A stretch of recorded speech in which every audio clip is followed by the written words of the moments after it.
Thunderstorms scattered about. Boy, it's chilly tonight, though, 46. Wednesday, maybe a spot leftover shower early. Otherwise, Wednesday's a dry and chilly day, partly sunny and 58. This is 97.1 FM Talk. Chief Meteorologist Dave Murray. This hour of the Mark Reardon Show is sponsored by Gamma Tree Experts. Your trees deserve the best care. Call Gamma Tree Experts. This is the Mark Reardon Show on 97.1 FM Talk. Hey, what's up?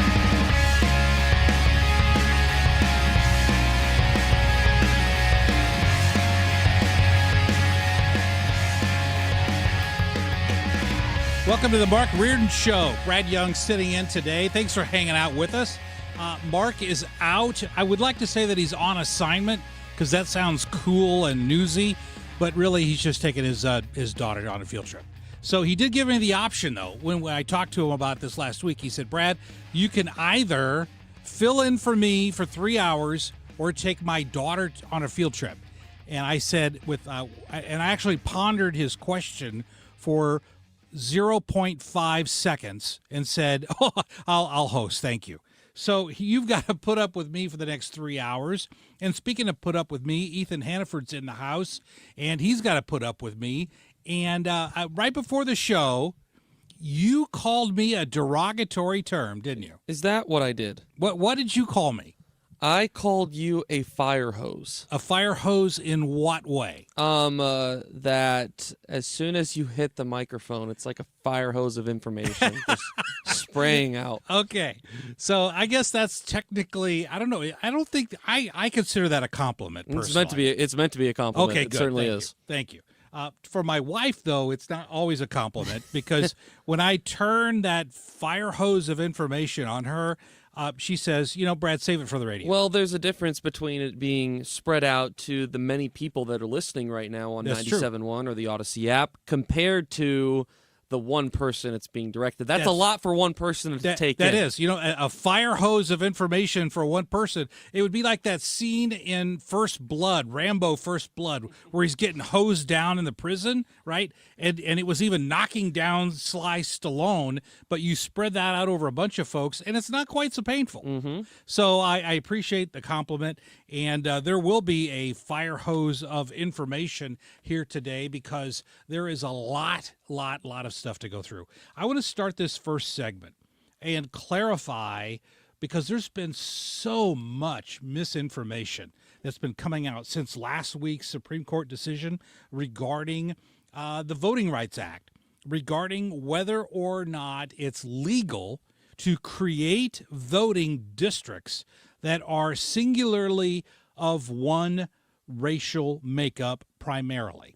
And if you watch any news, we've heard characterizations like the Supreme Court torched the Voting Rights Act, the Supreme Court burned up the 14th Amendment. I've heard all of those characterizations, and they're simply not true. And what I'm not hearing from the mainstream media is what you are going to hear in the next 9 minutes, because the analysis that you've heard is 100% wrong. If you've watched anything on the mainstream media, or if you've read anything from the mainstream media, you've got it wrong. And I'm going to break down for you why that you've got it wrong, so you can make your own informed judgment and decision about whether what the Supreme Court did last week was or was not biased or discriminatory. So just withhold your judgment. Opening statements are going now, and I will leave it to you, the jury of the 97.1 FM Talk audience, to reach your own conclusions about whether this is or is not discriminatory. Here's what the Supreme Court said. In Louisiana, the setup is that Louisiana had a carve-out district specifically for black folks in Louisiana. We have the very same thing right here in Missouri. We've got a carve-out in St. Louis, and we have a carve-out in Kansas City. What's the carve-out? The carve-out says you have to maintain what's called historically black voting blocks in order to allow minority voting to have a presence. That's what the background of those districts are. So when you think about this district in Louisiana, exactly the same as Missouri, except we have two of these. Louisiana only had one.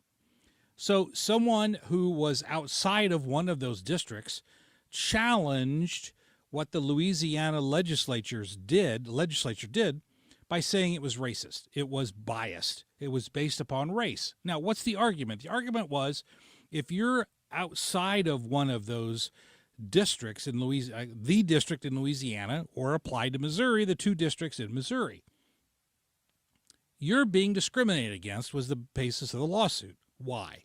Because there's no specific carve-out for white voters. You may say, well, all of them are white voters. Well, there's no carve-out for white voters. Is there any carve-out for Hispanic voters? No. And actually, nationally right now, Hispanics make up more of the population in the United States than do African Americans. So is there a specific carve-out for Hispanics? No, there's not. Is there a specific carve-out for Asian Americans?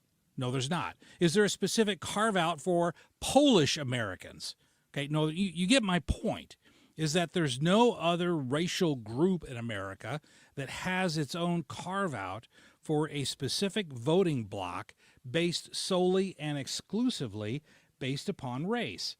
Now, here's what the Supreme Court did. The Supreme Court said that that carve-out of Louisiana, and by extension, Missouri, or any other state in the country that has these racial carve-out districts for congressional voting districts, that's unconstitutional, that it violates the 14th Amendment Equal Protection Clause. Why? Because no one other than African Americans in this country have a specific voting block carve-out that allows them to have a majority. Now, we all know that historically, the African-American vote is 90% Democrat, right? So really what the Democrats were doing is that they were using this as a block. In other words, a way to carve out a specific district that was a guaranteed Democrat district. So why don't they do that for Hispanics? Well, because Hispanics wouldn't necessarily be a guaranteed Democrat district. Why don't we do this for Asian Americans? Again, that's the answer. Wouldn't necessarily be 100% of a specific type, either Republican or Democrat. So the Democrats have used this. So when you hear the screaming and the wailing and the gnashing of teeth about this, the Supreme Court decision last week, really what they're upset about is their guaranteed Democrat districts are no longer present. But let's look, and that's the result of what the Supreme Court did. Let's look at why the Supreme Court did what they did. Because by striking down this particular district in Louisiana, this historically black congressional voting block district, by striking that down, really what the court did was it reinforced the principle of equal citizenship. Why do I say that? Because the court's decision is really part of a broader constitutional thought process here, because the government cannot treat citizens first as members of racial blocs and only second as individual voters. What do I mean by that? Well, let's look at Missouri, for example. If you are a white person in Missouri, then at this point, your vote doesn't matter. Your vote doesn't count. And why does it not count? Because you're not of the right race. And really what the Supreme Court is trying to get through to us, meaning the American public, is if you want, and this is exactly a quote that John Roberts has been quoting now for the past 20 years on the Supreme Court. If you want to stop discriminating on the basis of race, then stop discriminating on the basis of race. And yet these districts are drawn specifically by discriminating on the basis of race. That's what they do. They say, okay, here's where the majority of the black folks live, and then once there's a smattering of black folks and more white folks, we're going to draw that district there in order to keep as many black votes as we can inside this voting block. Well, folks, I don't care whether you think that's a good idea or a bad idea. That by definition, is discrimination based upon race. You're saying to those white groups, again, I'm going to use the communities of St. Louis as an example. Kirkwood, you can't be in District 1 because you've got too many white folks. And Webster Groves, we're not going to include you in the St. Louis District number 1 because you've got too many white folks. So we're going to exclude you from District 1 based solely and exclusively on the basis of your race. So whether you're thinking that's a good thing or a bad thing, you cannot disagree with the point that it is a discrimination that is solely and exclusively based on race. So by knocking that decision down, the Supreme Court is really saying here, we want to treat everyone equally. We don't want to create districts for black folks. We don't want to create districts for white folks. We don't want to create districts for Asians or for Hispanics. We want equal citizenship for everyone.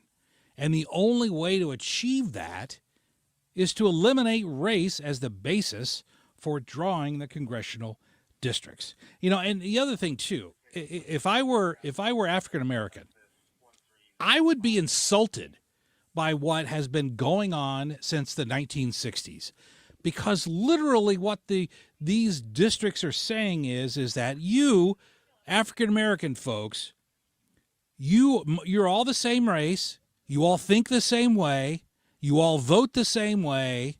We're just going to herd you into this district and let you vote exactly the same way. Well, that's insulting. That's insulting to say just because of your ethnicity that you have to vote a certain way.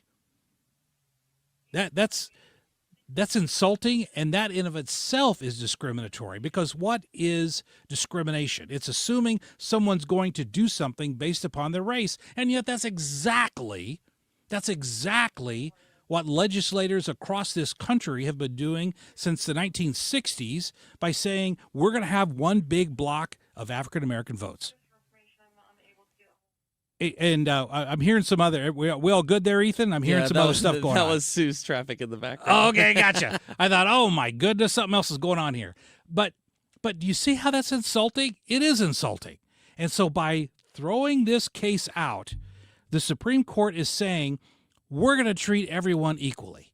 And how can that possibly be a bad idea for the Supreme Court to say we're going to treat everyone the same regardless of their race? I challenge you. If you disagree with me, live join in here, Ethan. How can folks join in on the conversation? Yeah, they can comment their thoughts on the YouTube, which is 97.1 FM Talks YouTube channel. You can also text us at 314-241-9797 to share your thoughts on anything that Brad discusses. Absolutely. I love feedback, particularly the negative feedback, because that gives me a chance to flip your opinion. I love doing that. Brad Young sitting in for Mark Reardon today. Coming up after the break, we're going to talk to Colonel William Dunn on what's going on right now in Iran. You're going to want to stick around on 97.1 FM Talk, St. Louis Conservative. Traffic from the 97.1 FM Talk Traffic Center. Well, good afternoon to you. We do have a stall. Now, this is eastbound 44 just before Kings Highway, and they've got the right lane and the right shoulder blocked. So it is causing just a little bit of a delay. But for the most part, it's mainly moderate volume at this hour. If you are westbound on 70, some moderate volume between the Interbelt and 270. Eastbound was a little bit slow at 141. And then moderate volume out at O'Fallon, at Highway K, and at Wentzville. And 6440 is kind of the same way. Moderate volume from Hampton out through McCausland, and again at 270 and at Lake St. Louis Boulevard. Now, southbound 270, it's still moderate in volume, but it stretches from Page through 64, and northbound a little slow at the Clayton Road overpass. If you're headed into Illinois, things look fine on the Poplar Street Bridge, but 70 eastbound slows at 64. This report brought to you by Point with an E Pest Control. I'm Sue Thomas with traffic on 97.1 FM Talk, St. Louis Conservative. Call Point Pest Control, mention Annie, and get 10% off your pest problem. Once summertime hits, ant populations begin to reach peak numbers, maybe even into the millions. Call Point Pest Control before they invade your home. Call Point Pest Control 636-798-0023. Hi, I'm Bob Kershaw with Retirement Advisory Group. Hi, I'm Tammy Kershaw. When we meet our clients for the first time, they have built up a lifetime of savings. Their question is, what can we do with this money so we can live comfortably the rest of our lives? First, we develop a strategy to protect your nest egg from any market losses. Then we build your own personalized structured income plan that will generate you an income the rest of your life. We put you in control of your money. You've earned it, and it's our job to make sure you enjoy it. Let our team show you how you can have the retirement of your dreams. Call us now at 314-993-9494 for a no-cost, no-obligation retirement review. You will also get a copy of our latest edition book, Your Key to a Worry-Free Retirement. We've been helping retirees and pre-retirees retire with confidence for 40 years. Call us now at 314-993-9494 or go online at retirementkey.com. That's retirementkey.com. Men, if you're suffering from erectile dysfunction or PE, you're not alone. Most importantly, you don't have to live with it. Paramount Men's Medical Center restores men's sex lives in just one visit. Their painless breakthrough treatments eliminate ED and PE, even when Viagra and Cialis don't work. Here's Dr. Simovitz, specialist in men's health. Paramount Men's Medical Center's painless breakthrough treatments eliminate ED and PE, regardless of age or medical history. 98% of patients see instant results right in the office. Men are now lasting longer than they ever imagined. And the best part, at Paramount Men's Medical Center, your consultation and first treatment are free. Qualified patients even get their testosterone checked free. Call 314-887-4333. 314-887-4333. Take control of your sex life. Call now. 314-887-4333. Many times, a person hires a law firm after an injury without doing research. It can be a big mistake or not. Sometimes, after you have hired a certain lawyer, you realize you made a certain mistake. But guess what? Just because you hire them doesn't mean you can't fire them. I'm John Morgan of Morgan & Morgan. If you think you've hired the wrong firm, you may have. So do this. Google Morgan & Morgan results or visit forthepeople.com for cases just like yours. You may find that our full-service injury firm should have been your choice in the first place. Last year, almost 12,000 people discharged their law firm and hired us after further research. We became America's largest injury firm for a reason. Visit forthepeople.com today and let's get started.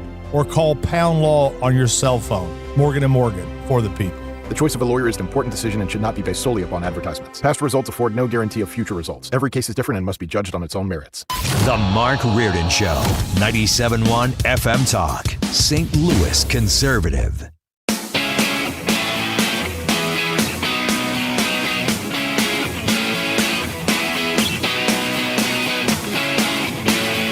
Welcome back to the Mark Reardon Show. Brad Young sitting in today for Mark. And I'm having a great time. I've already got some comments here on the guest line if you want to, or rather on the text line. If you'd like to comment on the show today, feel free to go to youtube.com, put in Mark Reardon Live, and you can join the conversation. Joining us now for even more conversation is Colonel William Dunn. We've talked to Colonel William Dunn before. He's an expert on most things military, and I'm glad that he took out time out of his busy schedule today to talk to us. Colonel Dunn, welcome to 97.1 FM Talk. Hey, Brad. Hey, thanks for having me. I appreciate you bringing me on. Oh, it's always great to talk to you, sir. And I wanted to reach out to you because there's some unfolding events right now going on in Iran, and I need your unique perspective. So let's start with, the basic question that most people are asking. Is the U.S.-Iran ceasefire, is it still in effect, or are we now in a situation where both sides are technically calling it a ceasefire while still conducting military operations? Well, yeah, that's a great question. And so you can absolutely have small skirmishes while a ceasefire is going on, right? The difference is, are we going into total mission strikes? And so I'm glad that we're using restraint even though I know the American people are going to get very tired of, it's a 60, 70, 90-day war, right? And exactly. that becomes stressful when you start looking at, you see your especially if you're a military family whose loved one has probably been extended on a deployment, which I've been several times in my career. You think you're coming home in April, and now it's May, and you're not home yet. And so that does take a toll on the military members and the family, but that's what we're paid to do, and our families understand that. But still, you don't want to delay too long. Mm-hmm. So I think, and I've been pretty accurate, not patting myself on the back, but just because I understand the warfare. Hey, it ain't bragging if it's true, Colonel, so go ahead. I think we're going to see some larger strikes in the next coming days. Okay. Well, I think we will. Right. In fact, Chairman of the Joint Chiefs of Staff, General Raisin Kane, actually said much the same thing earlier today when he said strikes could continue. But as I was looking at this yesterday and even first thing this morning, Iran has been firing both missiles and drones at the UAE. I think there were some drones that missiles struck in Dubai and other regional targets. And I guess here's my question tactically. What is Iran trying to accomplish militarily and even strategically, for that matter, by striking their other neighbors in the region? So I think they have a very flawed policy. I think what they're trying to do, and this is just from my experience, they're trying to foment discontent in the United States by raising gas prices. I really believe that. They're trying to pressure a Republican administration to make a move because the midterms are coming up. And I think that's a very flawed plan because we do not require gas and oil from the Middle East. So we don't need gas to go through the Straits of Hormuz. And what they're doing is they're playing with fire because we have the ability to strike anywhere, at any time, at any place. And right now, their friendly nations that are no longer their friends have that ability to strike them as well. So what they're doing is they are really putting themselves in great peril by striking out to some of their their Arab states, which can come and attack, but they don't have to, and come and attack Iran and take out infrastructure if they so choose. And we're talking to Colonel William Dunn. We've talked to him before. I wanted to reach out to him today to discuss the situation in Iran. And I was talking with some friends of mine, Colonel, last week, and we were talking about the whole basis of this war to make sure that Iran doesn't have nukes. And I tried to explain to them, and I want your perspective on this as well. I tried to explain that even if Iran could assemble one or two small, it doesn't have to be a missile, but a small nuclear device that could fit in the bed of a pickup truck, drive it into the Saudi oil fields and detonate it. Yeah. What tactically, militarily, what would that do to the global energy structure if Iran could just build a crude, even a dirty bomb, so to speak, but make the oil fields of Saudi Arabia inaccessible due to radiation? How would that impact the globe? Oh, it'd be significant. In what everybody should hope for is that no country in combat, I know we do testing, but no country in combat or in an attack crosses the nuclear threshold by lighting off a nuclear weapon. You cannot wait till Iran has a nuclear weapon. We call it there's a statement we use in the military. It's called ambiguous warning and unambiguous warning. And we react sometimes on ambiguous warning, and obviously if you wait until unambiguous warning, that puts your forces and your troops at greater risk. Now, were they 1 day, 1 month, or 1 year from 1 through 10 nuclear weapons, they were boasting that they could do 10 or 11. So the rational actor does not wait till they have 1 nuclear weapon, right, let alone 11. So we have no choice but to strike.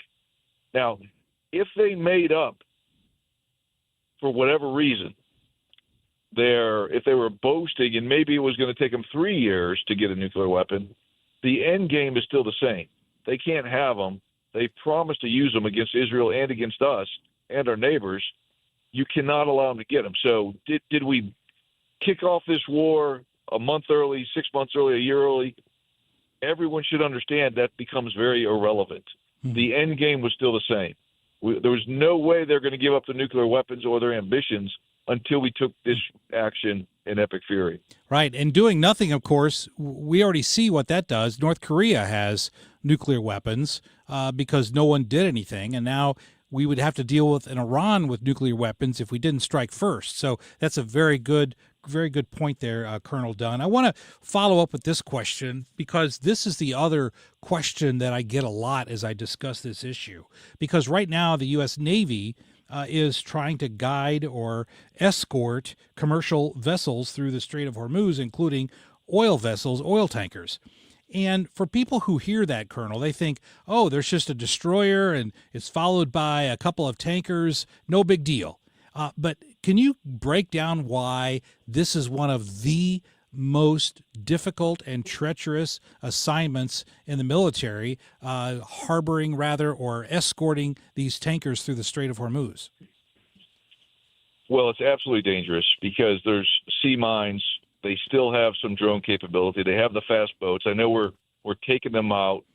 You know, I just don't understand what is, you know, driving the Iranian, whatever's left of the Iranian Navy that are using these small boats or Iranian personnel. But if you go back to the USS Cole, that one little boat put a giant hole in that ship, killed, and I may be wrong on the number, 17 or 19 sailors, took that ship out of commission for a long time. That's devastating. And that's a concern. The other concern is the information game. If Iran were to get lucky and hit one of our ships, cause a mass casualty, that's something we do not want to happen. Right. You know, a buddy of mine mentioned this to me today. We were talking about this, and he said, when Marines were in Fallujah, we attacked. We knew we were going to lose Marines, and the world didn't care because that's the Marine Corps. But now we're so worried about a ship, and I'm like, we are worried about a ship because even though every life is precious, it's a different situation. And losing a U.S. ship right now to a defeated enemy would be much worse than if we lost that same ship on the second day of this conflict. So the stakes are higher only because the capabilities of the military have been diminished. So a loss now, in my mind, is exacerbated because it shouldn't happen.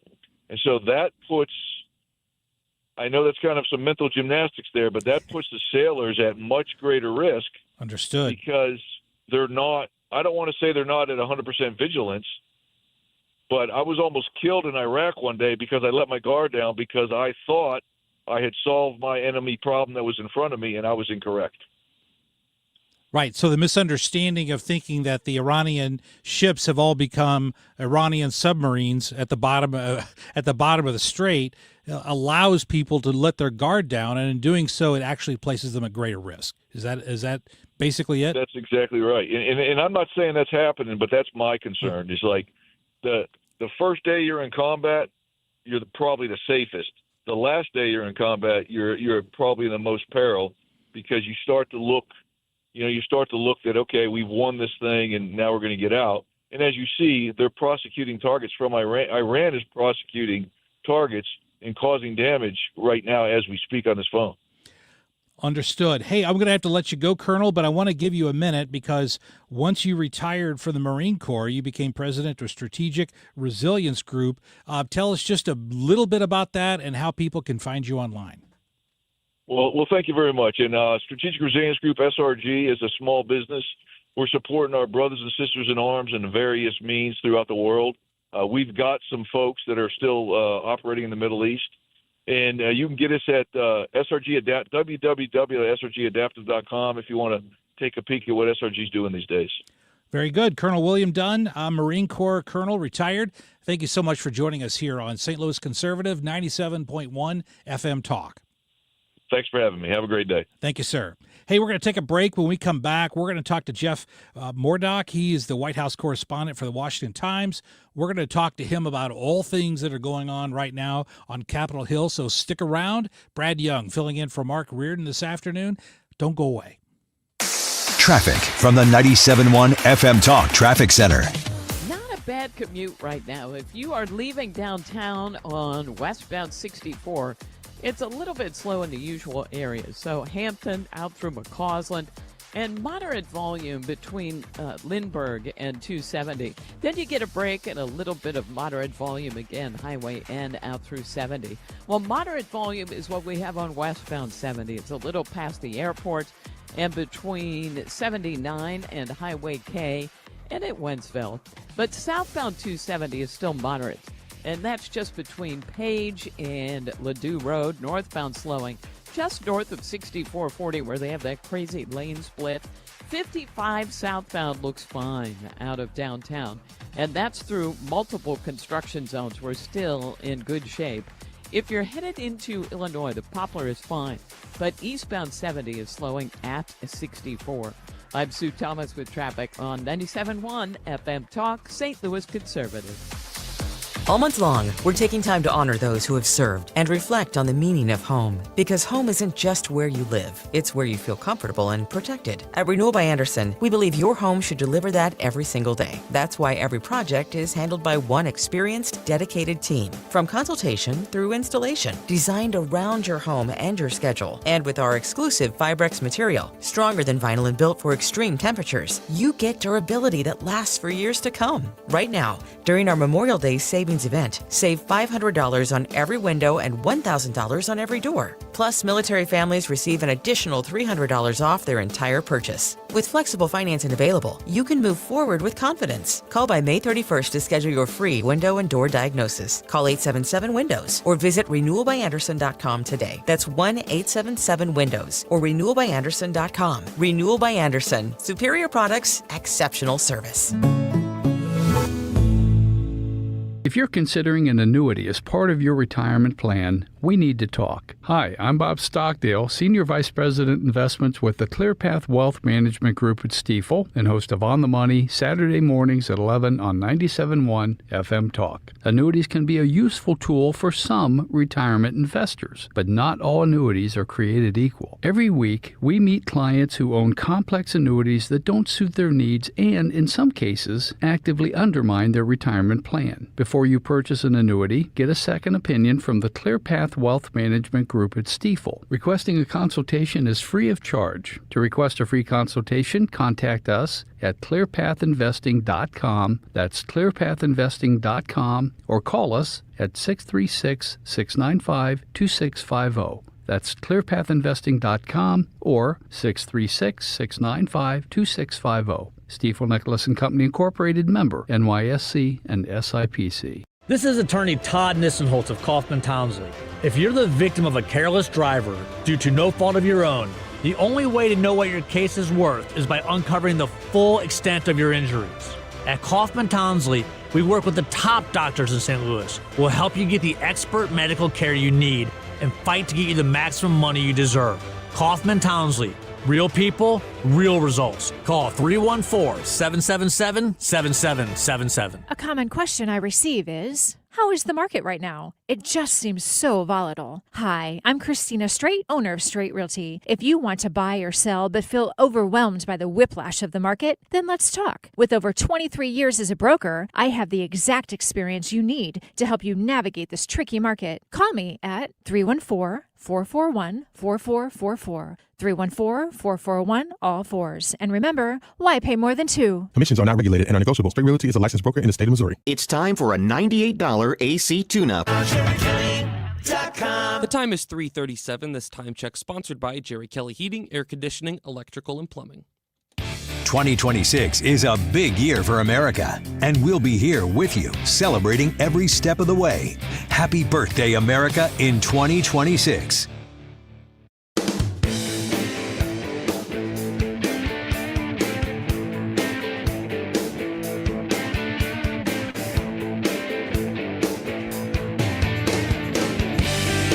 Welcome back to 97.1 FM Talk, the Mark Reardon Show. Brad Young sitting in today. Hope you're having fun today.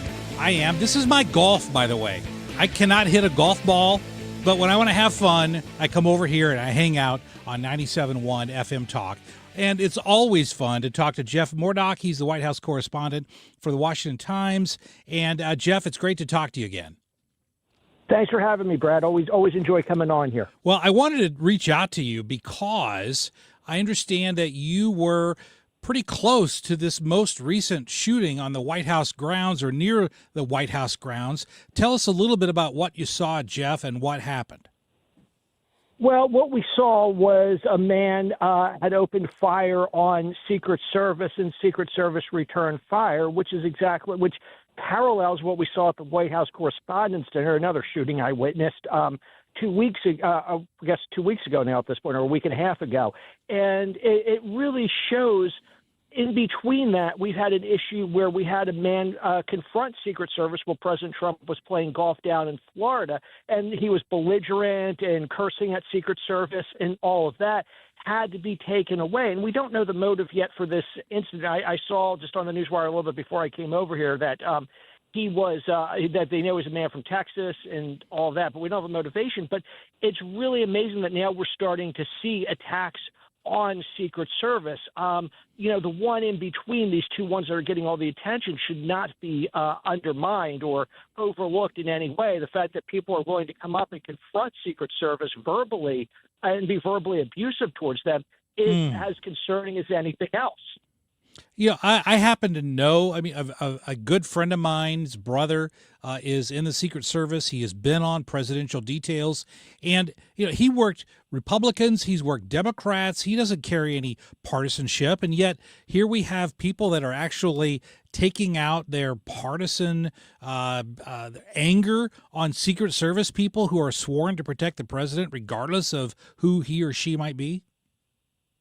And that's exactly right. Now, again, we don't know the motivation for yesterday, but I saw him pull out his gun, and he was firing at Secret Service. So clearly his intention was to target Secret Service. We know from the manifesto of the White House correspondent shooter, he says, he doesn't want to harm anybody other than people in the Trump administration, but if he has to take out Secret Service, he can.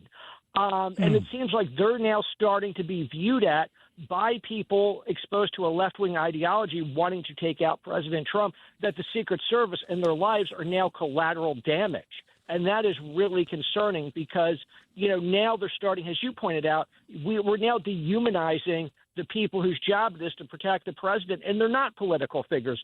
They're just regular people who come home from their job every day. And now they're also being targeted for assassination, or at least in the case down in Florida, verbal assault and abuse. And that's really concerning because, the dehumanization starts at the top with the president and his cabinet officials on down. But now we're starting to dehumanize them. And once you start to dehumanize people, you start to convince yourself, well, they don't need to exist. And I feel like that is what's happening to the Secret Service. And that is really frightening to me.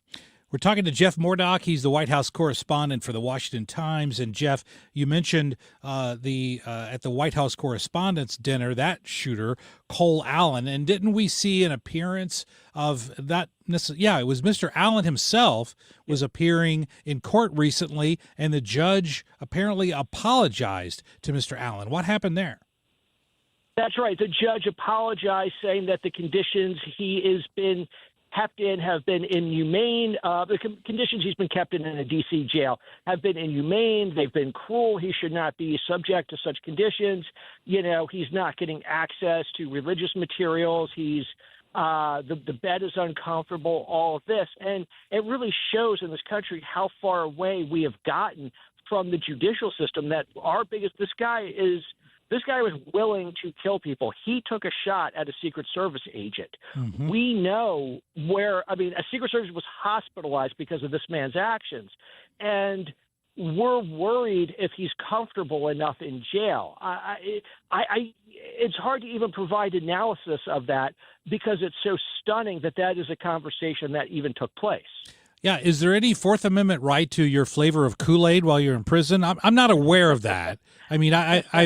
I've read through the Bill of Rights countless times. I've not seen flavor of Kool-Aid being a protected status, but that really raises a bigger issue here, Jeff, and that is when something like this happens, whether it was at the White House Correspondents' Dinner or just right here yesterday, I believe, in Washington, D.C., when something like that happens, does that materially change the president's schedule or movement or tone? Or does the White House try hard just to protect, or rather to project, business as usual? They try hard to project business as usual. If you recall, after the correspondence dinner, the president has been insisting that they redo the dinner within the next 30 days. Logistically, that's just not even possible. But it really shows how much this White House wants to project strength. But one of the things that I find kind of interesting here is with the criticism that's going on against the Secret Service, when now people are coming up and being abusive, I'm not entirely sure if these people are on the right or the left sometimes, which is also really scary, because now you have people angry at the Secret Service and I've seen letters and things that have gone to agents that I know, condemning them for not doing a good enough job protecting President Trump. And that's also frightening that now I feel like these agents are getting it from both sides. And I'll give you a quick example just from my own life. Whenever I go into the White House, Secret Service agents are always really nice. They'll always talk to you. The Monday after the shooting, I sincerely thanked them because I was part of the pool. I was only feet away from where the shooter was. I sincerely thanked them for doing their job and keeping us all safe on Saturday. And they all kind of looked at me like they couldn't tell whether I was being sincere or whether or not I was being sarcastic to them.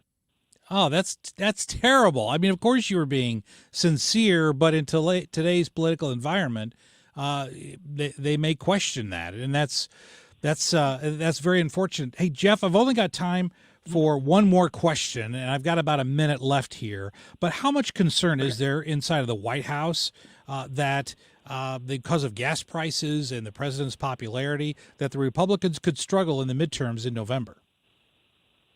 Very much. I mean, you saw Vice President Vance went out to Oklahoma to have a fundraiser for Dunn, the candidate out there. It's going to be, they are very worried. They're trying to project as they're not, but there's definitely concern in the White House that this is going to stop the president's agenda. What's interesting to me is the White House said at the beginning of the year, we're going to start seeing President Trump get out more, campaign for candidates, do more stuff for candidates. He has not done that yet. I don't know if the reason is not security issues, and that's what they're starting to get more and more concerned about. The first time they got him out in a public setting in a while was the White House Correspondents' Dinner, an assassin shows up. So, and maybe that underscores those fears a little more. But it's interesting to me, we have not seen more campaigning, and what we're starting to see is events at the White House, and they're not getting a lot of attention. He had a really interesting summit with small business leaders to talk about his administration and what they're doing for small businesses and how small businesses have really benefited from the taxes in the One Big Beautiful Bill, the tax cuts in the One Big Beautiful Bill. And that's an event in the Oval Office that they aired at 4 o'clock. I don't know how much attention that's getting in the mainstream press and getting from everyday Americans who should be aware of the tax cuts that they've received. Well, Jeff, I wanted to ask you about Marco Rubio going to the Vatican, but we're out of time for this segment. But we've been talking to Jeff Mordock, White House correspondent for the Washington Times. Jeff, it's always great to talk to you, sir. Thank you for having me on, Brad. Always enjoy coming on here. My pleasure. Hey, we're going to take a break here. Also, I'm going to be trying to, I love doing this. I love responding to text messages during the show. That allows you literally to be a part of the show. If you want to text in, text line is open 314-241-9797. That's 314-241-9797. I'll try to respond to as many texts as I can during the show. Thank you for being a part of the show. When we come back, more, let's see, I've got a whole stack of stuff here. We got a lot. I got like a 6-hour show here, so we will not bore you today, folks. Brad Young sitting in for Mark Reardon on 97.1 St. Louis Conservative. Traffic from the 97.1 FM Talk Traffic Center. Well, there's an accident northbound 67, so Lindbergh past Manresa Lane, and it's on the right shoulder. There's also an accident westbound 44 on the ramp to Lindbergh, or at least near there, but they've moved that one off to the shoulder, so it's not as bad. Now, if you're westbound on 70, moderate volume at Jennings Station Road, a little bit slow past the airport, and some moderate volume out at K. We are heavier on westbound 6440. That's Kings Highway out through Hanley, and then it's slowing again at 270 and at Highway N. Now, we do have some volume on 44 westbound, right in front of the Arch grounds and what we call the depressed section downtown. Now, things are fine on the Poplar, a little slow on the Missouri, and just headed for the bridge. 70 eastbound is jammed right at 64. That's due to road work. And then it slows again at 157. I'm Sue Thomas with traffic on 97.1 FM Talk, St. Louis Conservative. Hey, it's Annie. Grab your clubs and head to Tamarack Golf Course on Friday, May 22nd for the St. Clair County Republicans annual golf tournament. Shotgun start, 18 holes, carts, contest, lunch, and great prizes. Learn more at 971talk.com/events. Mark Cox here. Bring your home back to life with Zero Res. Get 3 rooms of carpet clean right now, starting at just $139, and whole home air duct cleaning starting at just $599. Visit ZeroResSTL.com and tell them 97.1 sent you. You've been listening to the very popular Wellness One for many years, Saturdays and Sundays on 97.1 FM Talk. We're happy to share that we've expanded the show to 4 times a week. Yes, 4 times every weekend. Saturday at 10 a.m., Saturday at 8 p.m., Sunday at 9 a.m., and Sunday at 2 p.m. It's the same great show designed to cut through the nonsense and provide you a common sense, science-based strategy for a healthy life. So join TJ and Aaron for Wellness One.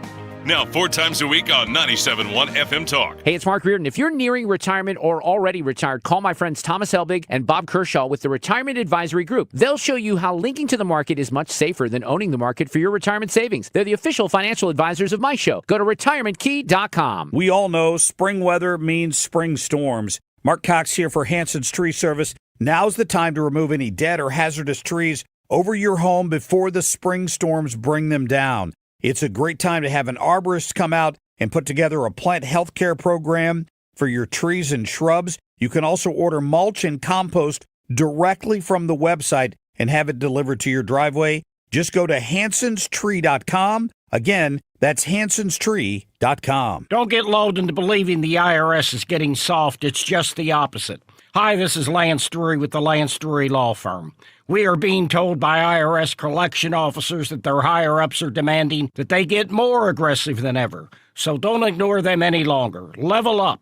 If you have unfiled returns, unpaid taxes, levies, or liens, call me, Lance Drury, today and let me get between you and the IRS. I'll protect your rights. At the Lance Drury Law Firm, our practice is focused 100% on fighting the IRS. Remember, IRS problems are legal problems, and they need to be handled by an expert attorney who's done it for decades. So call the Lance Drury Law Firm today. We're local. Our office is right here in St. Louis. Call 314-260-6120. Visit Lance, DRURY law.com to schedule your free consultation with your local tax resolution law firm. The choice of a lawyer is an important decision and should not be based solely upon advertisements. What if every time you spent money, you saved money too? With Achieve It Checking from Together Credit Union, you can do just that. Every debit card purchase is rounded up to the nearest dollar, and the spare change goes right into your savings. And here's the best part. Together Credit Union boosts your progress by matching qualifying savings, up to $8 a month. It's a free checking account that helps you achieve more automatically. Learn more, or better yet, enroll today at togethercu.org. Together Credit Union. Federally insured by NCUA. Don't let tax refund worries hold you back. File now with TurboTax on Intuit Credit Karma. They'll find every credit and deduction to help you get every refund dollar you deserve, or your money back. Start filing today in the Credit Karma app. Mark Reardon is St. Louis Conservative.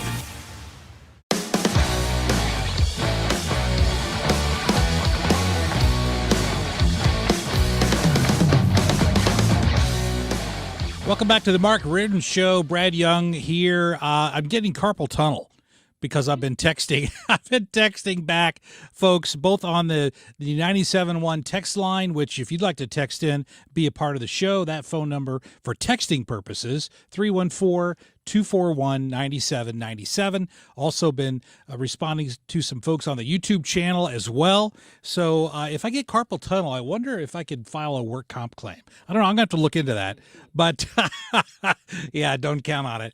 But what you can count on right here on St. Louis Conservative is the analysis and perspective that you just won't get other places. And that's why I love being a part of this show.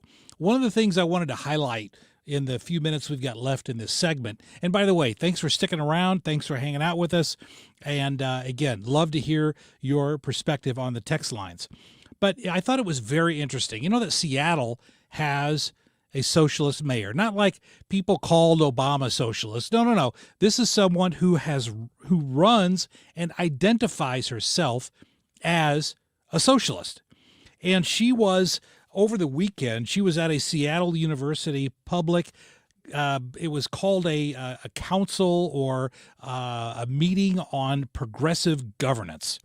And Seattle Mayor Katie Wilson was asked whether the new progressive taxes in the Seattle area, whether that was an easy and a promising solution in light of concerns that high earners would flee the state.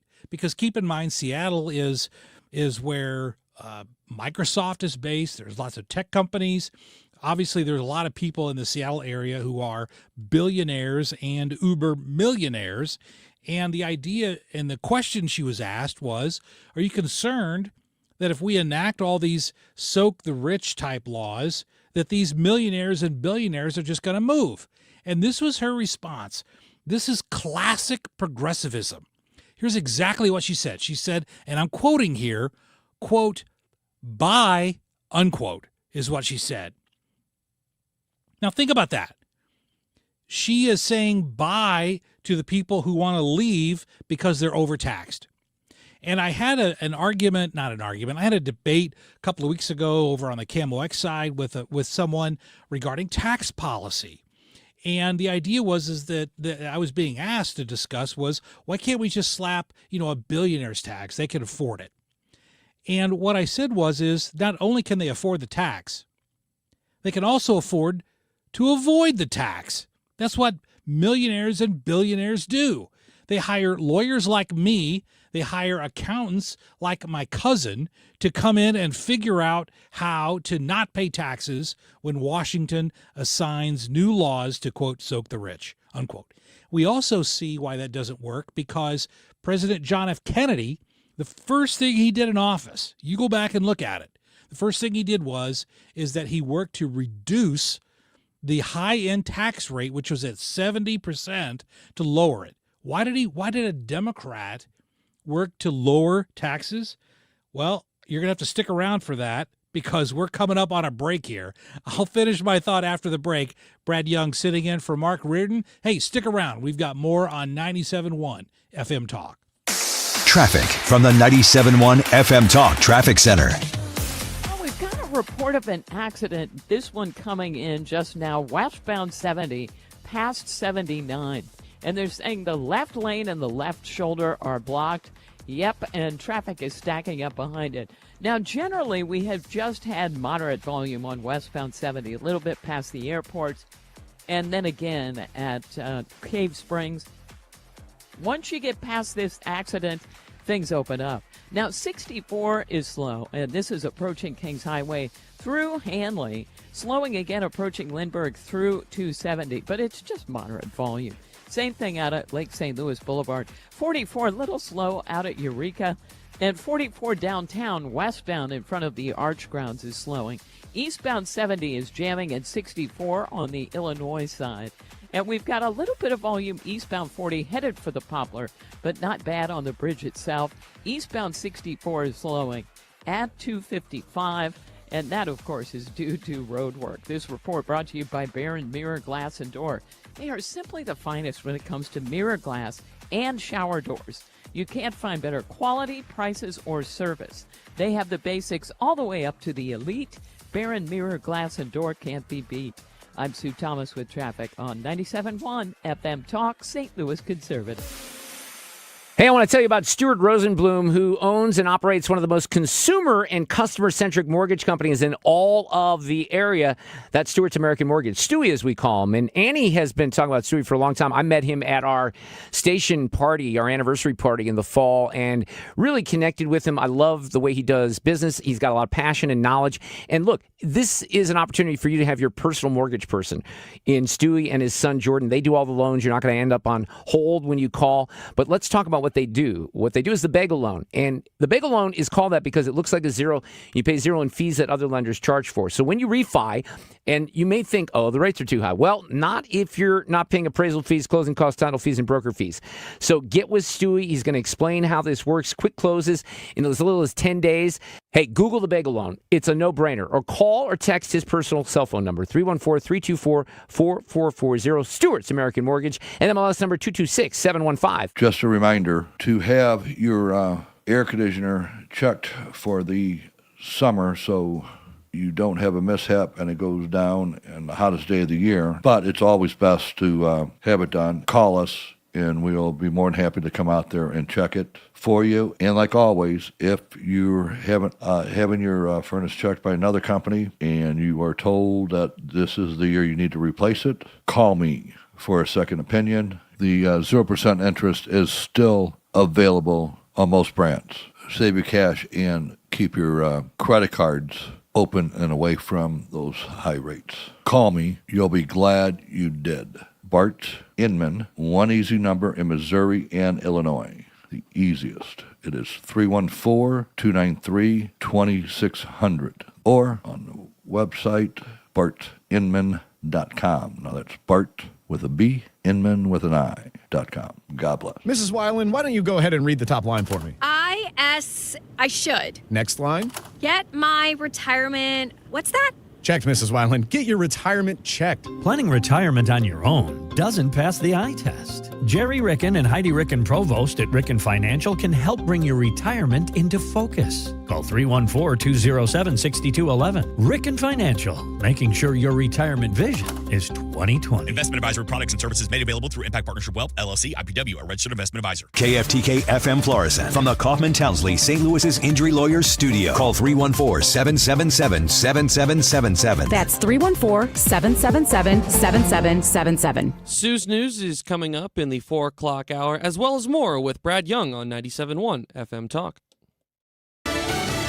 White House advice for Iran. Lisa Brady, Fox News. Secretary of State Marco Rubio saying it's time for the regime to make a sensible choice as he was leading a White House briefing. They are facing real catastrophic destruction to their economy, generational destruction to their economy, generational destruction to the wealth of their country, imposed on themselves by the actions that they're taking. They should check themselves before they wreck themselves in the direction that they're going. Rubio says the U.S. blockade of Iranian ports is in response to what Iran has been doing in the Strait of Hormuz. There is no international law that allows you to say, I'm going to put mines in an international body of water and I'm going to blow up ships that don't listen to us and try to go through.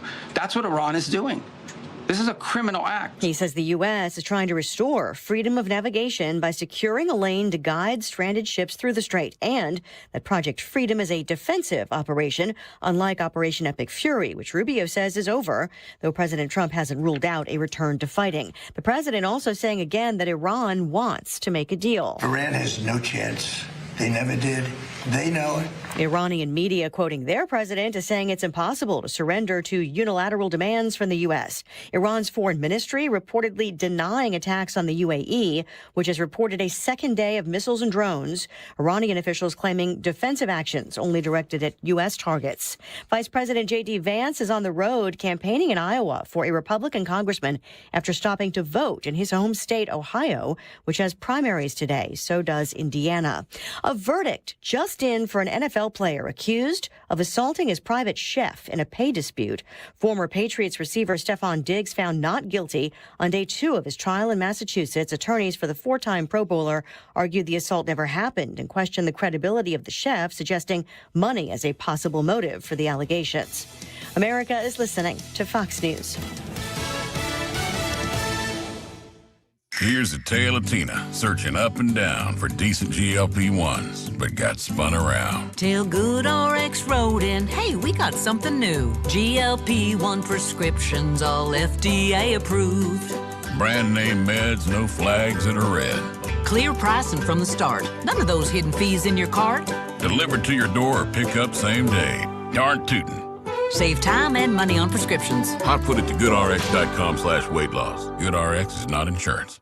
My name is Whitney Allen, and I'm a widow. My husband, Ryan, died. We never thought we'd ever have to use life insurance, but the unexpected happened. With Ethos, signing up was fast and 100% online. You can get a quote in seconds, apply in minutes, and get same-day coverage. No medical exams, and you can get up to $3 million worth of coverage. I'm grateful we were prepared. Get your free quote at ethos.com/term. That's ethos.com/term. Paid spokesperson. Time spent on application may vary. Online health questions required. Air Comfort Service, heating, cooling, and insulation. Weather. Here comes our latest cold front in the northwest flow. Temperatures will be in the low 50s by sunset.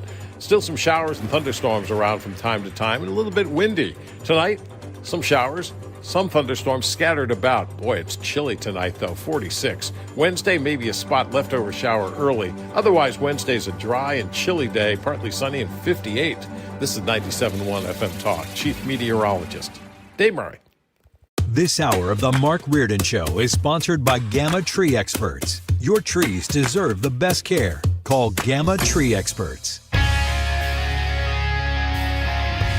This is the Mark Reardon Show on 97.1 FM Talk.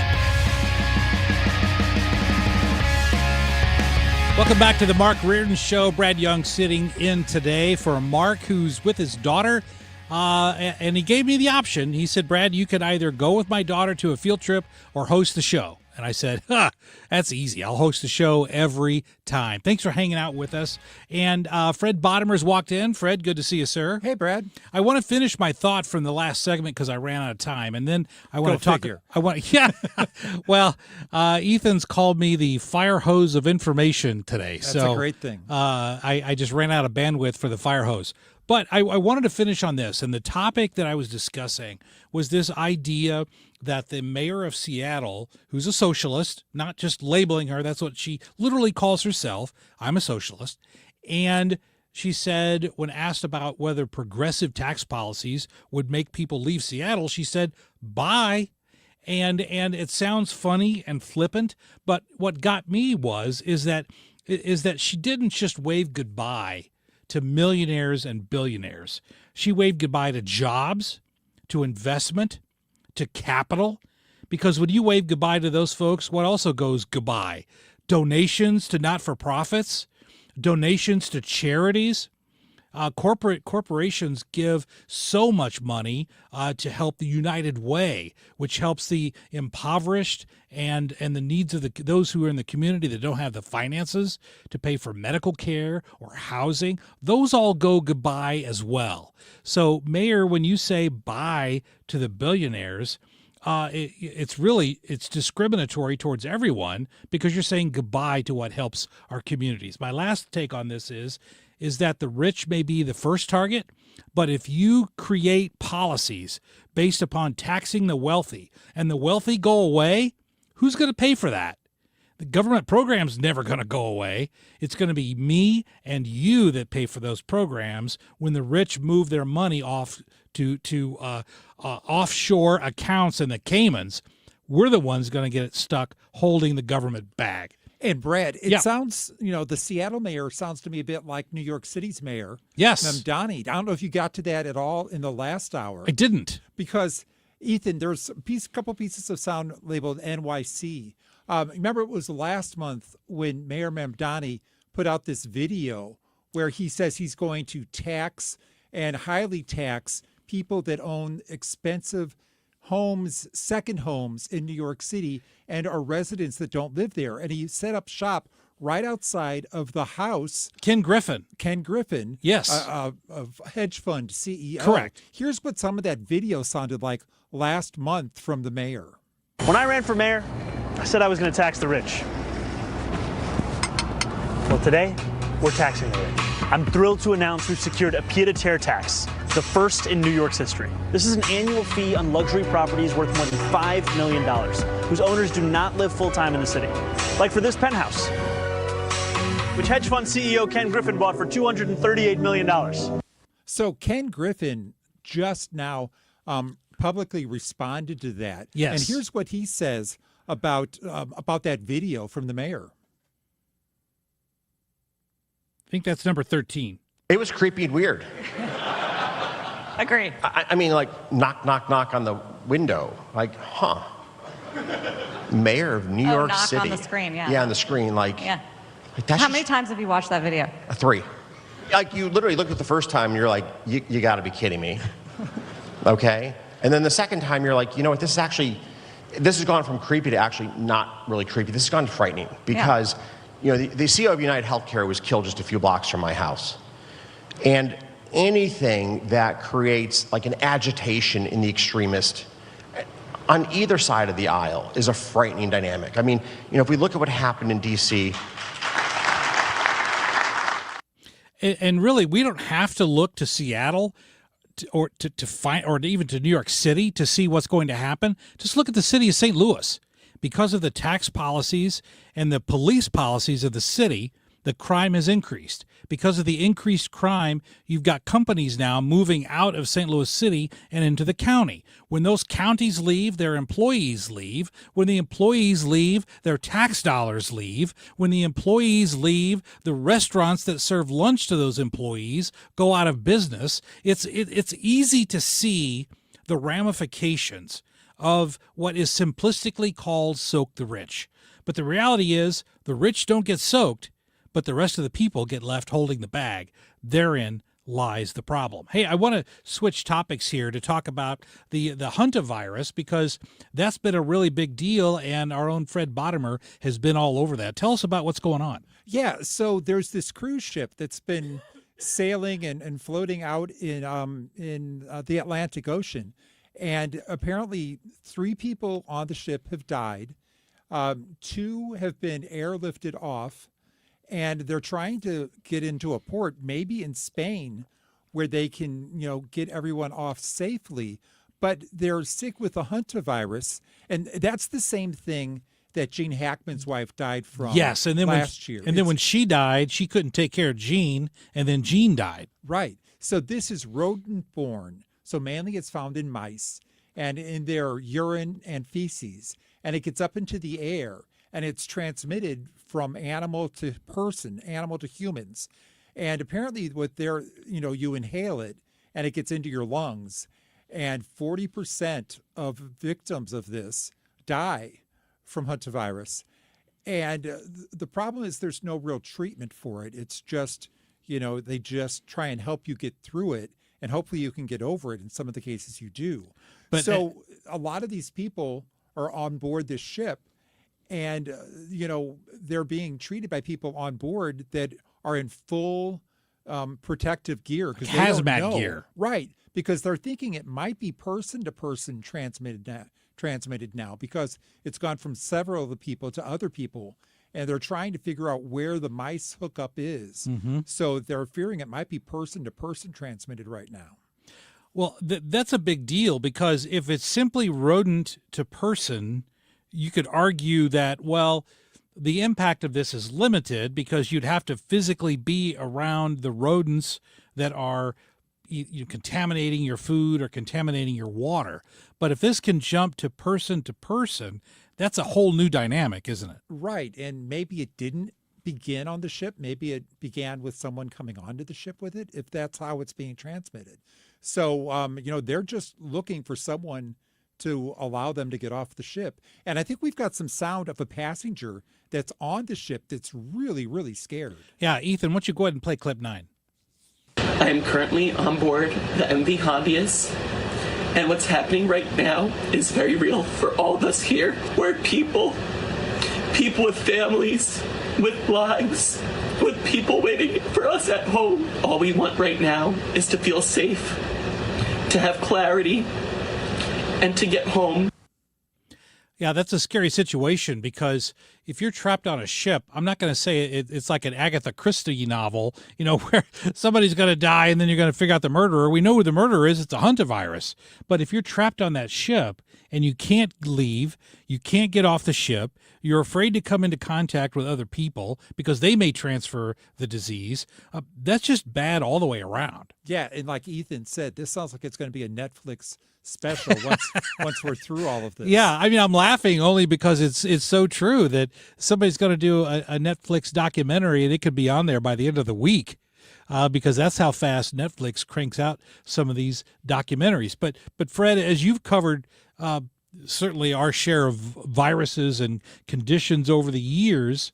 Well, what I can tell you about this is it's not just like something that you would find on a cruise ship. This is big, or not big, but it's rare, but it's seen most often in the United States, in the West, in the western parts of the country. Not many cases at all in Missouri. Other cases somewhere close to here, but more the further out west you go, the more likely you are to see these cases. Well, I don't think this is true, but I would like to think that drinking Anheuser-Busch products would help protect you from that. And that's why you don't get that in St. Louis. But I'm thinking the science isn't going to back that one up. That might be something about to do with hops. That's right. I want to explore that. And how do you sign up for a test that says drinking beer, keeps you immune from diseases? I want to sign up for that test, but I don't think there's very many of those tests around. Hey, what is around, though, is after this break, we've got Sue's News. So you're going to want to stick around for that. Brad Young sitting in for Mark Reardon, 97.1 FM Talk, St. Louis Conservative. Traffic from the 97.1 FM Talk Traffic Center. Let's see. On the roads, it's not too bad out there. Westbound 70, a little slow at Jennings Station Road, at Lindbergh, and out to the Blanchette Bridge. Maybe a few pockets to the west, but it's really not bad. Southbound 270 is heaviest between Olive and 64, slowing again at 21. There's some volume southbound 170 as well, headed for 40. And westbound 6440, it's Kings Highway out through Hanley. Eastbound is slow at 270 and again at Big Bend, and it's a little slow headed for the Poplar. Now 44 appears to be slowing in both directions in front of the Arch grounds. We're not bad on the Poplar Street Bridge, but 70 eastbound slows at 64, and 64 eastbound slows approaching 157. That is due to road work. I'm Sue Thomas with traffic on 97.1 FM Talk, St. Louis Conservative. It's time for a $98 AC tune-up. Honey, I found the one. Oh, I thought I was the one. Oh, you are, but this one's certified, background check, shows up on time, and can install all the ceiling fans. Heating, cooling, electrical, and plumbing. Trusted pros who do it right. Data centers don't wait, and neither should your supply chain. From power and connectivity to racks and critical power, Graybar brings the products and the experience data centers need now. And with deep inventory and logistics expertise, we keep projects moving from first delivery to final install. With hundreds of locations and a nationwide delivery fleet, we help you bring facilities online, on time, and on budget. Yep, Graybar does that. Spring is here in St. Louis, and if you're thinking about selling, now's the time. But timing is only part of it. Hey, it's Mark Cox, and I'm with Gloria Liu, your home sold guaranteed realty. Gloria, why is it still so important to choose the right realtor? Simple. Not every home is selling fast or for top dollar. Here's the difference. I already have the buyers. With over 2,400 buyers in waiting, I'm not just listing your home. I'm matching it with demand. That's how I offer my guaranteed sale program. We sit down, agree on the price and timeline, and if your home doesn't sell, I'll buy it myself. But my goal isn't to buy your home, it's to sell it for the most money possible in the least amount of time. And that's exactly what my system does. My clients don't have to hope their home sells. I guarantee it. If you're selling your home this spring, call the one I trust, Gloria Liu, 314-325-6888, or visit GloriaHasTheBuyers.com. That's GloriaHasTheBuyers.com. Gloria and seller must agree on price and possession. Men. Need a clinic that accepts all insurance, including Medicare? U.S. Men's Medical Center in St. Peters does. U.S. Men's helps men experiencing loss of energy, focus, concentration, and low libido. And they accept all insurance, even Medicare, for testosterone replacement therapy. Patients love the staff and the fact that, yes, I'm going to say it again, they accept all insurance, including Medicare. Feel better? Call U.S. Men's Medical Center at 637 866-244-5333. The BizDash 5K, presented by Worldwide Technology, is back. Produced by the St. Louis Sports Commission, this high-energy corporate race is St. Louis's healthiest happy hour, combining fitness, fun, and unbeatable team bonding for companies of every size. Runners and walkers of all levels are welcome. It all comes together at Energizer Park Thursday, May 7th in downtown St. Louis, an office party like no other. Create your company team today at stlbizdash.com. Let's just face it, right? Your home should work for you, not against you. Hi, it's Kim, and if you've been dreaming of a new kitchen, bathroom, or a finished basement, now's the time to call Lakeside Renovation and Design. They're St. Louis's trusted experts in turning houses into dream homes. Just imagine this, a spa-like bathroom, maybe a chef-inspired kitchen, or how about a cozy basement perfect for some movie nights? Their team handles everything from design to installation so you can just sit back and enjoy the process. Visit lakesidearty.com today to start your dream renovation. Gentlemen, Mark Cox here. When's the last time you actually felt like yourself? Victory Men's Health specializes in hormone optimization, sexual health, weight loss, and longevity. It's built for everyday men who just want to feel better and perform their best. They already have offices in Town and Country, Sunset Hills, O'Fallon, Missouri, and O'Fallon, Illinois. They're about to open a new location in Glen Carbon very soon. It's a higher standard of care just waiting for you. Learn more at victorymenshealth.com. Hey everyone, I'm Josh Radner, and I am so excited to tell you about How We Made Your Mother, a rewatch podcast looking back at How I Met Your Mother. And I'm here with Craig Thomas, who co-created the show along with Carter Bays. Hi, Craig. Hey, Josh. Somehow it has been 20 years since the show premiered. I'm going to check the math on that. 10 years since it went off the air, and we thought that made this a perfect time to look back, see what the hell we did, and why the show still seems to resonate with fans around the world today. Follow and listen to How We Made Your Mother wherever you get your podcasts. The Mark Reardon Show is St. Louis conservative.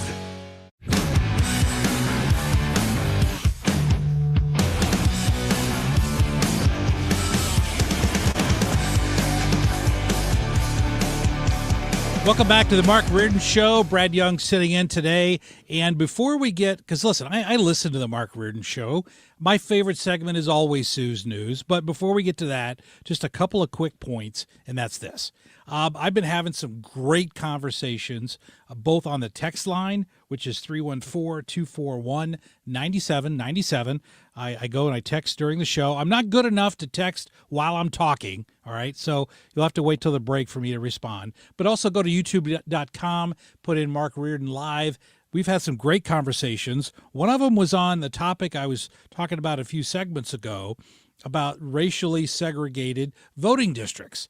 And one listener who's a big fan of the show, and that is it's Jackie. She was saying that Byron Daniels is going to be the next governor of Florida.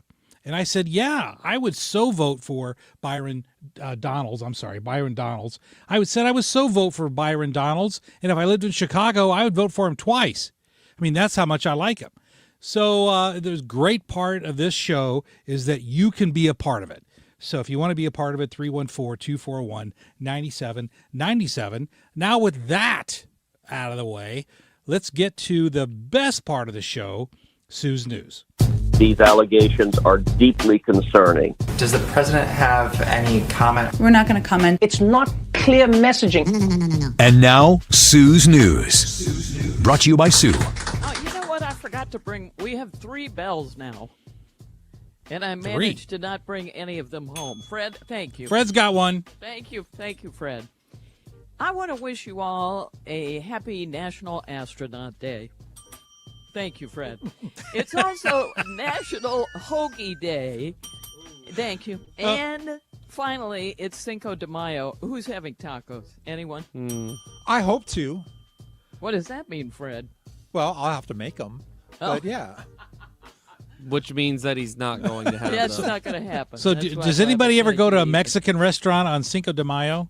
Well, no, I would assume it'd be packed. Yeah, I did go, though. This year I went on St. Patrick's Day. I went to an Irish pub. Yeah. And it was so much fun. A bunch of drunk 70-year-olds dancing and falling down. It was a riot. I had so much fun. Well, good.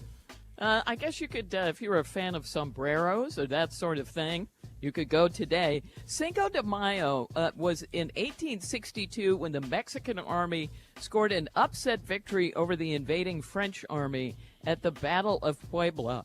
But apparently we celebrate it in America way more than Mexico doesn't even really care. It's just America who has adapted it. You know, Shocker.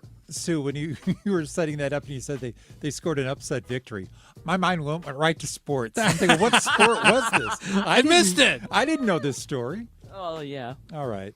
Well, on this day in history, 135 years ago, it was 1891 when the Music Hall in New York City opened.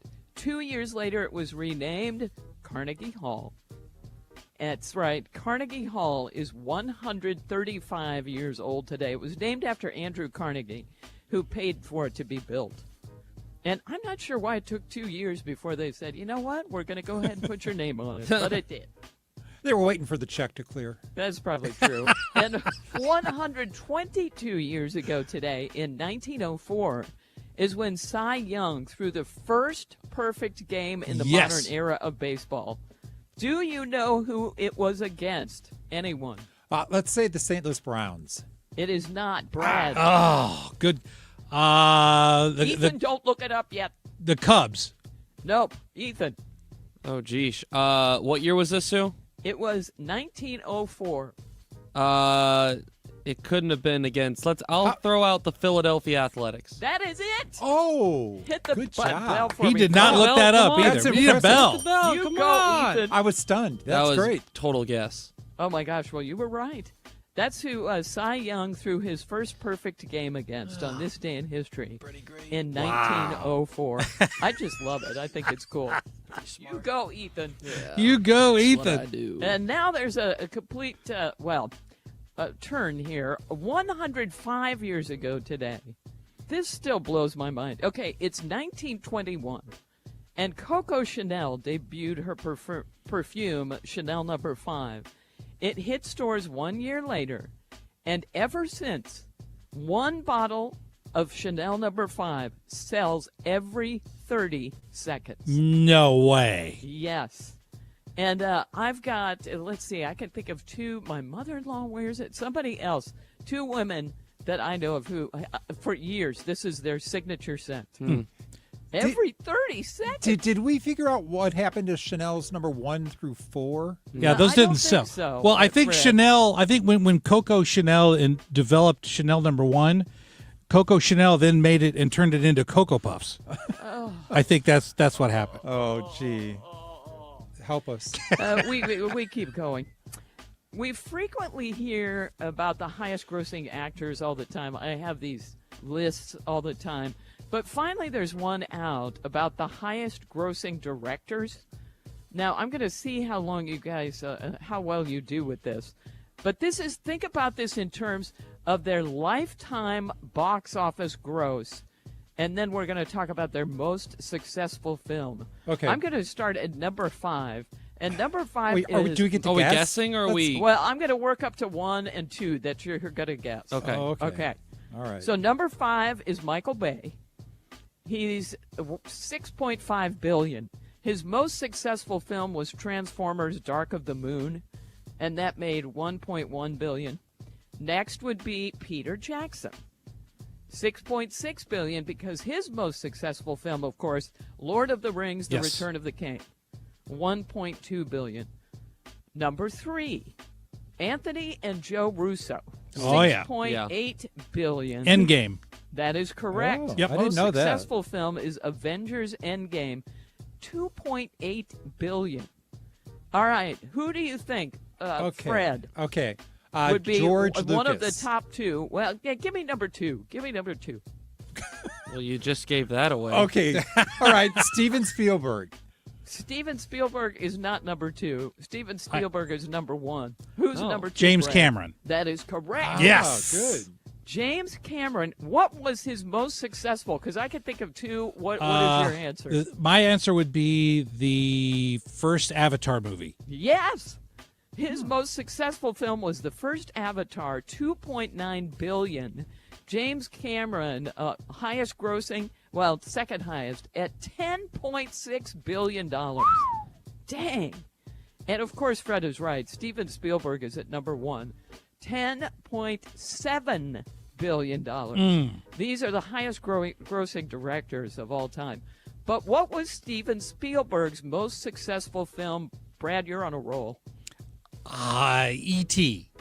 Jurassic Park. Oh, I should have thought of that. Jurassic Park at $1 billion. But his most successful film is much less than Avatar, but Spielberg has had so many of them that he is at number one. Yeah, it doesn't take him 17 years to crank out a movie. Correct. Yeah. Correct. He tends to do it just a little bit quicker. By the way, there are other people on there. David Yates from Harry Potter and the Deathly Hallows was 6. Christopher Nolan, The Dark Knight Rises. I would have guessed him. Okay, he's at number 7. Ridley Scott is at 8, with The Martian being his highest. Tim Burton at 9, and J.J. Abrams. No Quentin Tarantino. Interesting. What'd you say? I'm surprised no Quentin Tarantino. Oh, yeah, he did not make it in there. Oh, my happy story of the day is this Chick-fil-A employee in North Carolina who found 10 grand left behind in a restaurant bathroom and made sure it was returned to his owner. He immediately turned the cash over to management. He even tried to refuse the reward, but he eventually accepted it. It was $500. So way to go, Jaden Cintron. Yes. How nice is that? Random fact time? It is. I'm watching it. And finally, in Sue's News, we have today's random fact. Croissants are originally from Austria, not France. They were created in the 13th century in Austria and became crescent-shaped in the 1600s. The modern-day French version did not come around until the 1900s. Okay, now I'm hungry. And that's it for Sue's News. Thank you, Sue. Hey, we'll be back right after this. I'm Dan Loney with Your Money Now. Luxury EV maker Lucid Group says it will move its production levels to better align with consumer demand. It's produced about 3,200 more vehicles than it's sold since 2024, and Lucid needs to lower its, quote, elevated inventory of vehicles. There is no plan, though, to shut down its lone U.S. plant in Arizona. Super Microcomputer posted mixed results last quarter, but noted very strong guidance for the fiscal year. Earnings per share beat last quarter at 84 cents. Revenue missed at $10.24 billion. Still, that revenue number was up 123% year over year. It also noted expansion of its production capabilities in Silicon Valley. The market surged higher with record closes for the NASDAQ and S&P 500. The Dow Jones Industrial Average picked up 356 points, ending the day at 49,298. NASDAQ added 258 points. The S&P 500 gained 58. West Texas crude down 4% at $102 a barrel. And that's Your Money Now.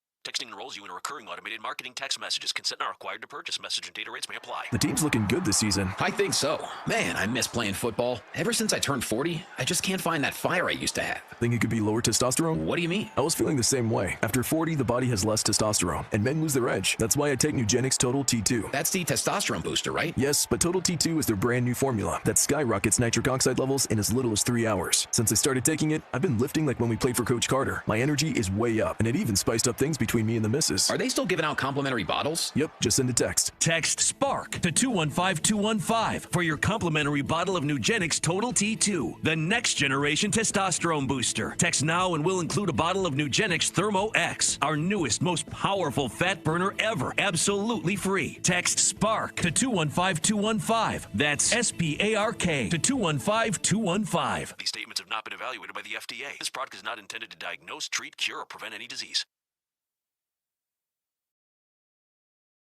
We had a great event last week with Thomas Helbig and the team from the Retirement Advisor Group. We do 5 seminars a year. We're 2 into those right now. If I had to guess, and I'm probably pretty good at guessing this, we'll probably have another one maybe 3rd week of June or so as we move throughout the year. Now, these are group seminars.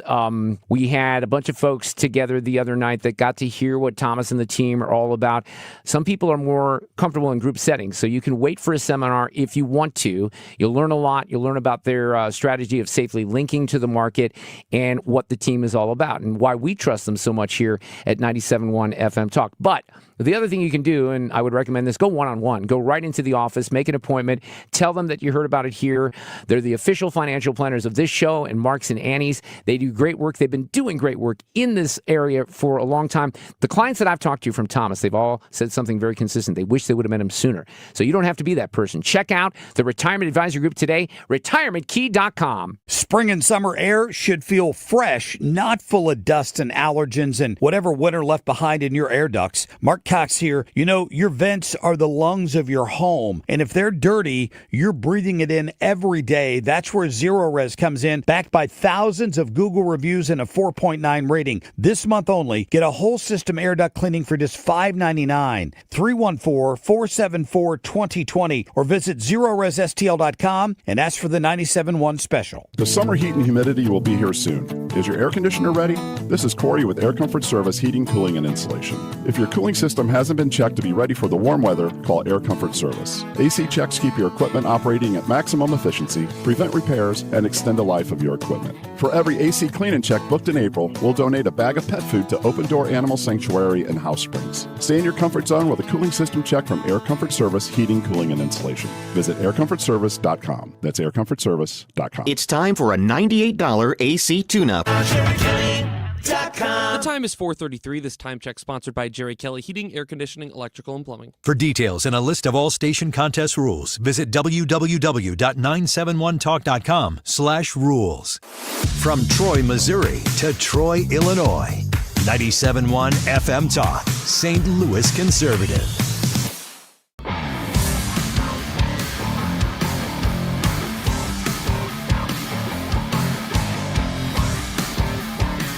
Welcome back to the Mark Reardon Show. Brad Young sitting in until 6 p.m. this evening. Thanks for hanging out with us. As I've said earlier, this is my golf, okay?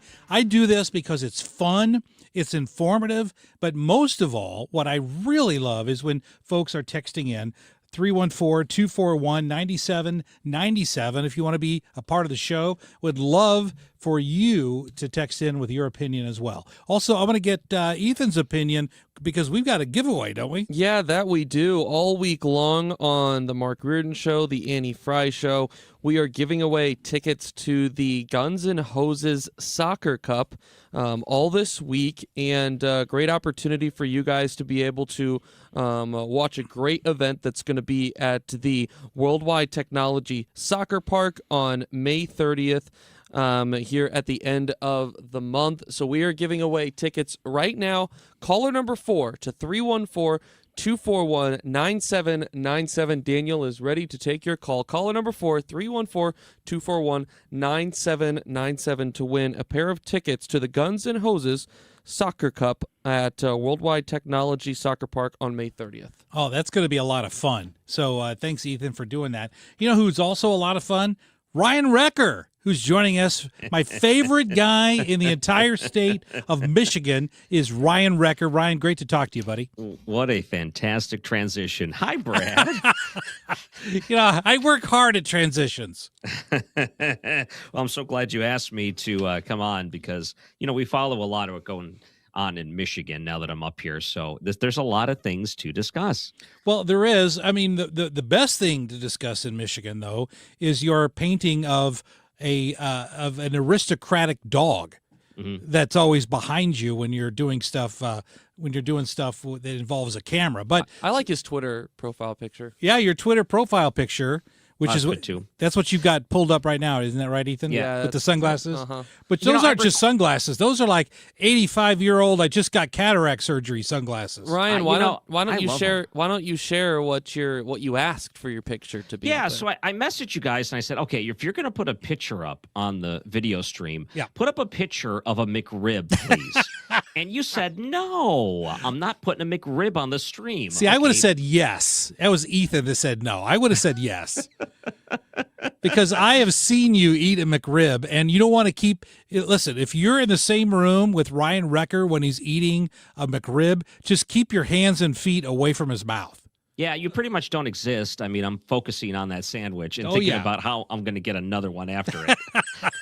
Well, I wanted to reach out to you, my friend, because, and I just love this story out of Michigan. Let me set this up here. The Michigan Democrat Party held its 2026 endorsement convention towards the end of April, and the delegates were voting for to endorse candidates for the Secretary of State, the Attorney General, the Michigan Supreme Court, education boards, lots of stuff. That's all kind of boring. Here's what makes this story cooler than cool, is that apparently because people were voting electronically, there has now been questions about whether the people who voted were registered to vote, whether it was the actual people voting. And so the Democrats in Michigan are not only calling for a recount, they're calling for an audit to make sure that people are who they say they are when they're voting. I just think this is so cool coming from Democrats in Michigan.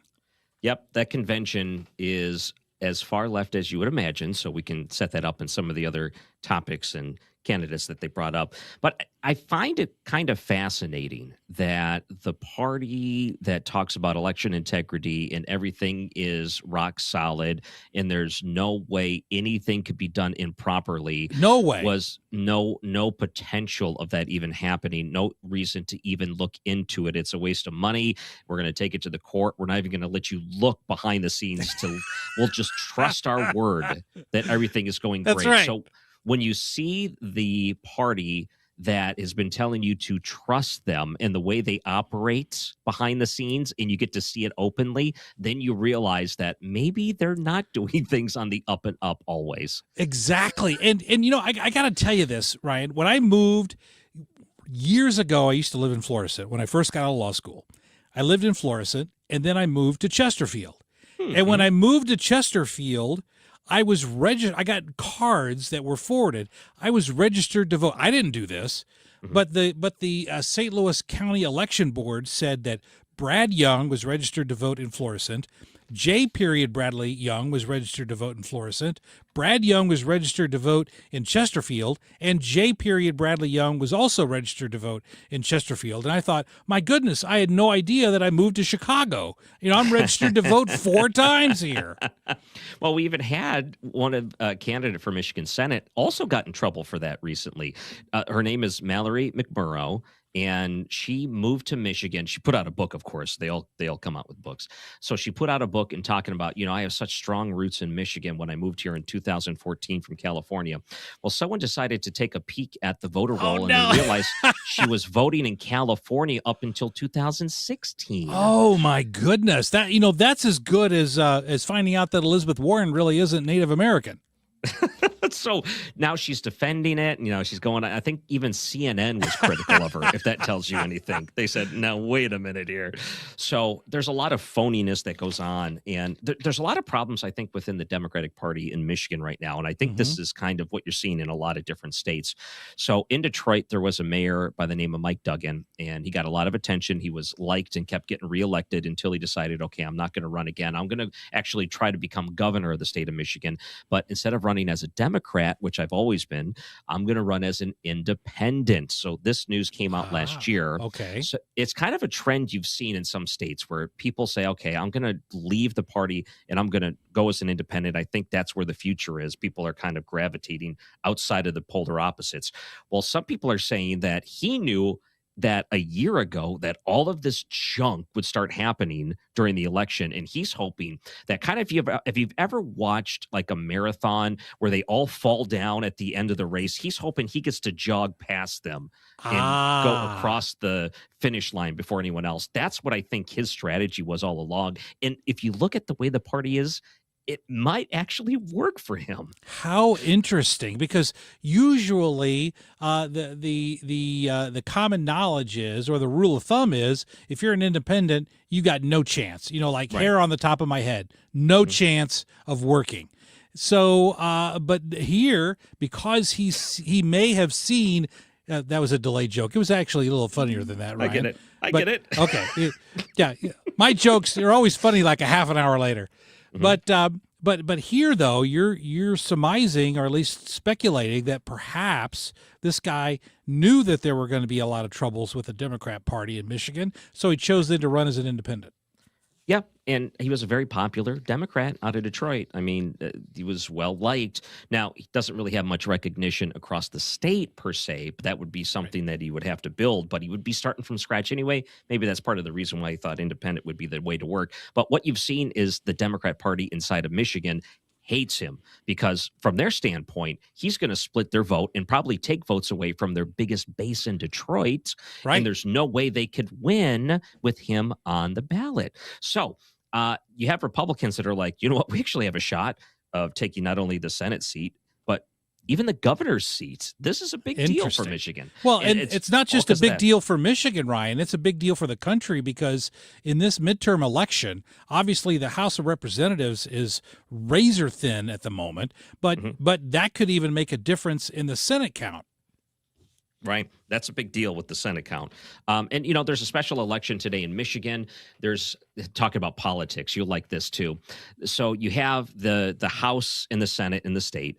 In the House, the Republicans have the majority. In the Senate, the Democrats have the majority because there was one Senate district where the person ran for Congress and won. So the seat was vacated in January of 2025. So instead of risking it and giving Republicans a chance to take the majority in the Senate as well, the governor decided not to call for a special election.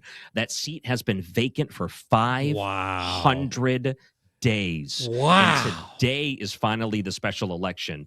And we'll find out there's a potential that Republicans could try to even things out in the Senate, too. Well, we're of course talking to Ryan Recker, St. Louis radio legend, now up in Michigan. Legend. Well, you're legendary at my house. Well, I'll take that. At the Young household, you know, we're big fans of Ryan Recker. So, but in the minute and a half that we got left here, Ryan, what are some of the things that you've noticed since moving to Michigan that are similar to what you saw here in St. Louis, and what are some of the things that are different? Here's what I'll find. When you want to take the comparisons between Detroit and St. Louis, you want to look at the big economic drivers for the state that they're in, Detroit being for Michigan, St. Louis being for Missouri. What you find, at least, is in St. Louis, it's kind of hard to explain. The demographics are similar. The layout's kind of similar. Detroit's just kind of like a bigger geographical area that's similar to St. Louis, kind of the way that it's spread out.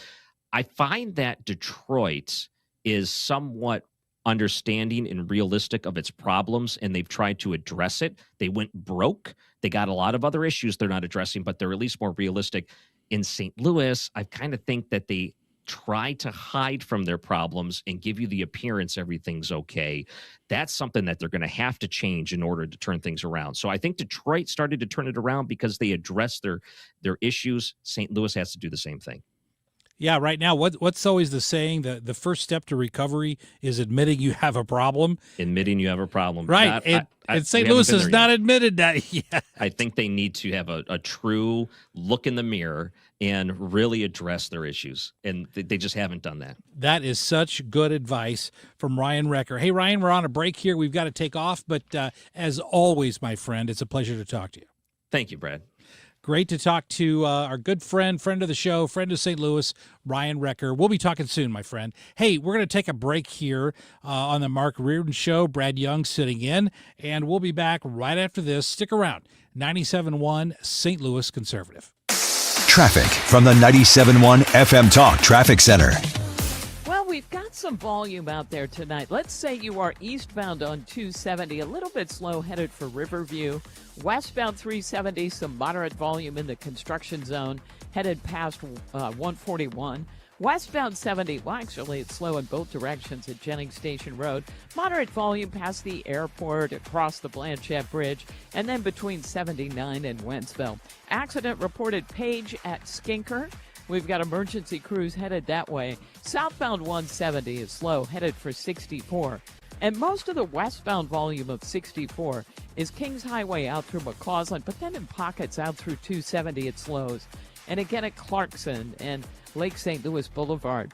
Southbound 270 slowing at Ladue Road and headed for 44. On the Illinois side, eastbound 70 jams at 64 and headed for 157.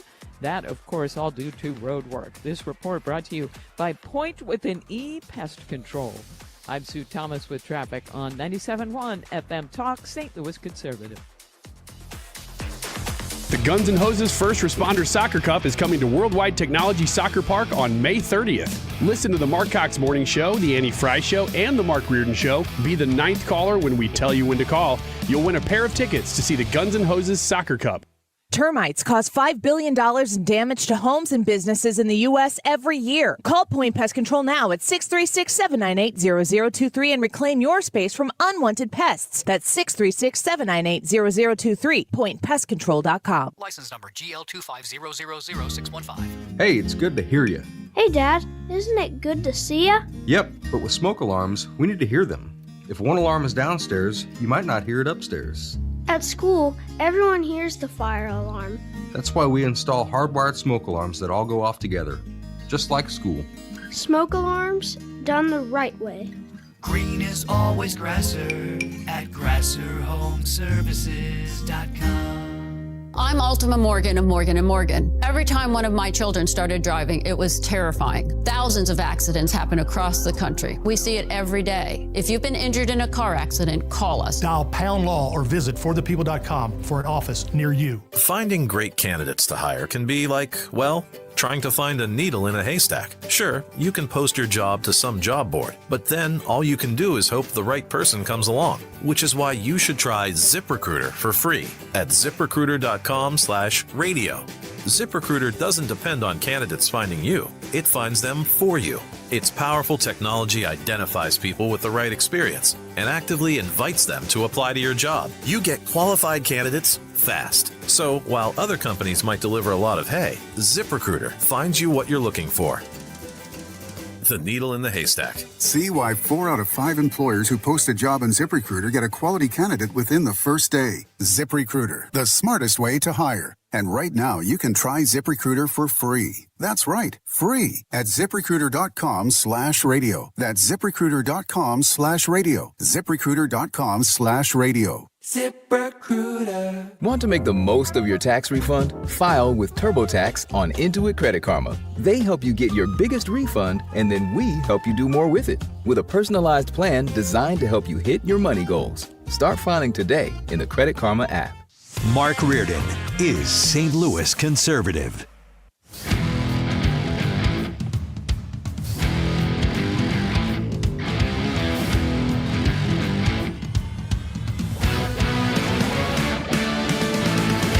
Welcome back to the Mark Reardon Show. Brad Young in here until 6 o'clock. So thanks for sticking around with us. We're having a good time. And if you would like to participate in the show, and I love this part of the show, send us a text. I'm responding to all texts during the breaks as fast as I can. 314-241-9797. I would love to hear from you this afternoon. Speaking of hearing from folks, when's the last time you were happy with the U.S. mail? When was the last time that you were shocked at how quickly something got mailed?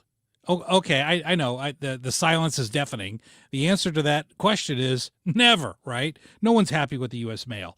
No one's happy with it, even to the point that yesterday, Wesley Bell and Ann Wagner both are co-sponsoring a bill to try to make the U.S. Postal Service accountable. Now, I deal with this all the time. In my line of work, I'm an attorney, my law firm here. I am giving instructions to my clients to send money to plaintiffs' attorneys because I'm always on the defense side of civil litigation. So I'll send an email to my company and I'll say, I've settled this case for X amount of dollars. Please send the check to this address. And it's always to a law firm's address. And then I close my file. And then and this happens to me literally every single week. About 3 weeks later, the plaintiff's attorney calls me up and says, hey, Brad, where's that check? I've been looking for that check. Where is it? I'm like, I don't know. So I check with my client. They sent the check the same day I emailed them, but it's lost in the nether world of the U.S. mail system.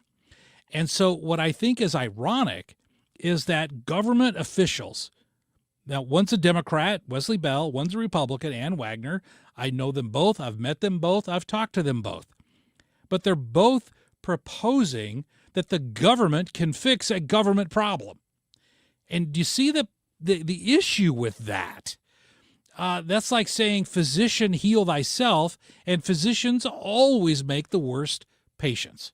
And it's also the worst situation when the government says, we're going to fix our own government inefficiency. And folks, that just isn't going to work. So what I put together some stats today to show you just how bad the current Postal Service is, and to talk about what can we do differently. Because I don't think passing some bill that makes the post office generate more reports is going to fix anything. It really isn't. I mean, last year, fiscal year 2025, the Postal Service lost $9 billion. I had someone who was texting in about the $1 trillion supposedly that was cut from Medicare and Medicaid. Well, how about $9 billion that was flushed by the Postal Service? That's not what it cost. That's the money that they lost when you compare what it cost to operate the Postal Service and how much revenue they generated. They lost $9 billion. The year before, they lost $9.5 billion. And if you go back decades, the Postal Service has lost billions and billions. I know I sound like Carl Sagan here, but billions and billions of dollars have been lost by the Postal Service. And their operating revenue increased, and then what happened? They lost more money. Now, if that were a business, that business would be out of business, right? If you ordered something from Amazon, which I'm sure you do, and it took 3 weeks to get there, would you keep buying from Amazon, or would you go somewhere else? Of course you would go somewhere else. But therein lies the problem. Because when a government runs a monopoly, two things are inevitable. Now I'm quoting Thanos. Two things are inevitable when a government has a monopoly. Number one, the service sucks. Number two, the prices go up. So it's a unique situation where the cost goes higher, and the Postal Service is now announcing like twice a year they raise the price of their stamps, right? Now I think it's going to be up to 80-something cents to mail a letter. So the cost goes up, the service quality goes down. If Amazon did that, like I said, if they raised their price to Amazon, if you want to be a part of Amazon Prime, and it now costs you $300 a month, but they said, well, you know what? You'll get your package when you get it, all right? Amazon would go out of business. I mean, Mrs. Jeff Bezos would have to get refunds on her breast implants because nobody would be using Amazon if that's what happened. So why don't we just use something different at the post office? Because it's a government monopoly. We don't have a choice. So here's a great idea. Instead of reforming the Postal Service, why don't we just do away with the Postal Service? Do you know how McDonald's makes money? Think about this for a second. McDonald's doesn't just make money by selling you hamburgers. No, that's not what they do at all. A big part of McDonald's revenue comes from, you know what? I'm out of time again. Ethan's looking at me. Brad, don't start this story. We got to go, man. All right, I'll finish it the next hour. Brad Young sitting in here for Mark Reardon. Stick around. Traffic from the 97.1 FM Talk Traffic Center. We've got a little bit of volume on northbound 55 at 255. Southbound a little slow at Arsenal. But that's not terribly unusual. There's some volume, too. Southbound 170 headed for 64. Southbound 270 between Page and really Ladue Road. But then it slows again at Doherty Ferry and at Gravois. Now, if you are westbound on 70, a little bit slow there at Jennings Station Road, past the airport, out to the Blanchette Bridge. But that's just moderate volume. Same thing between K and Wentzville. 64 is lined up. Kings Highway out through McCausland. Eastbound is slow, approaching 170 through Big Bend.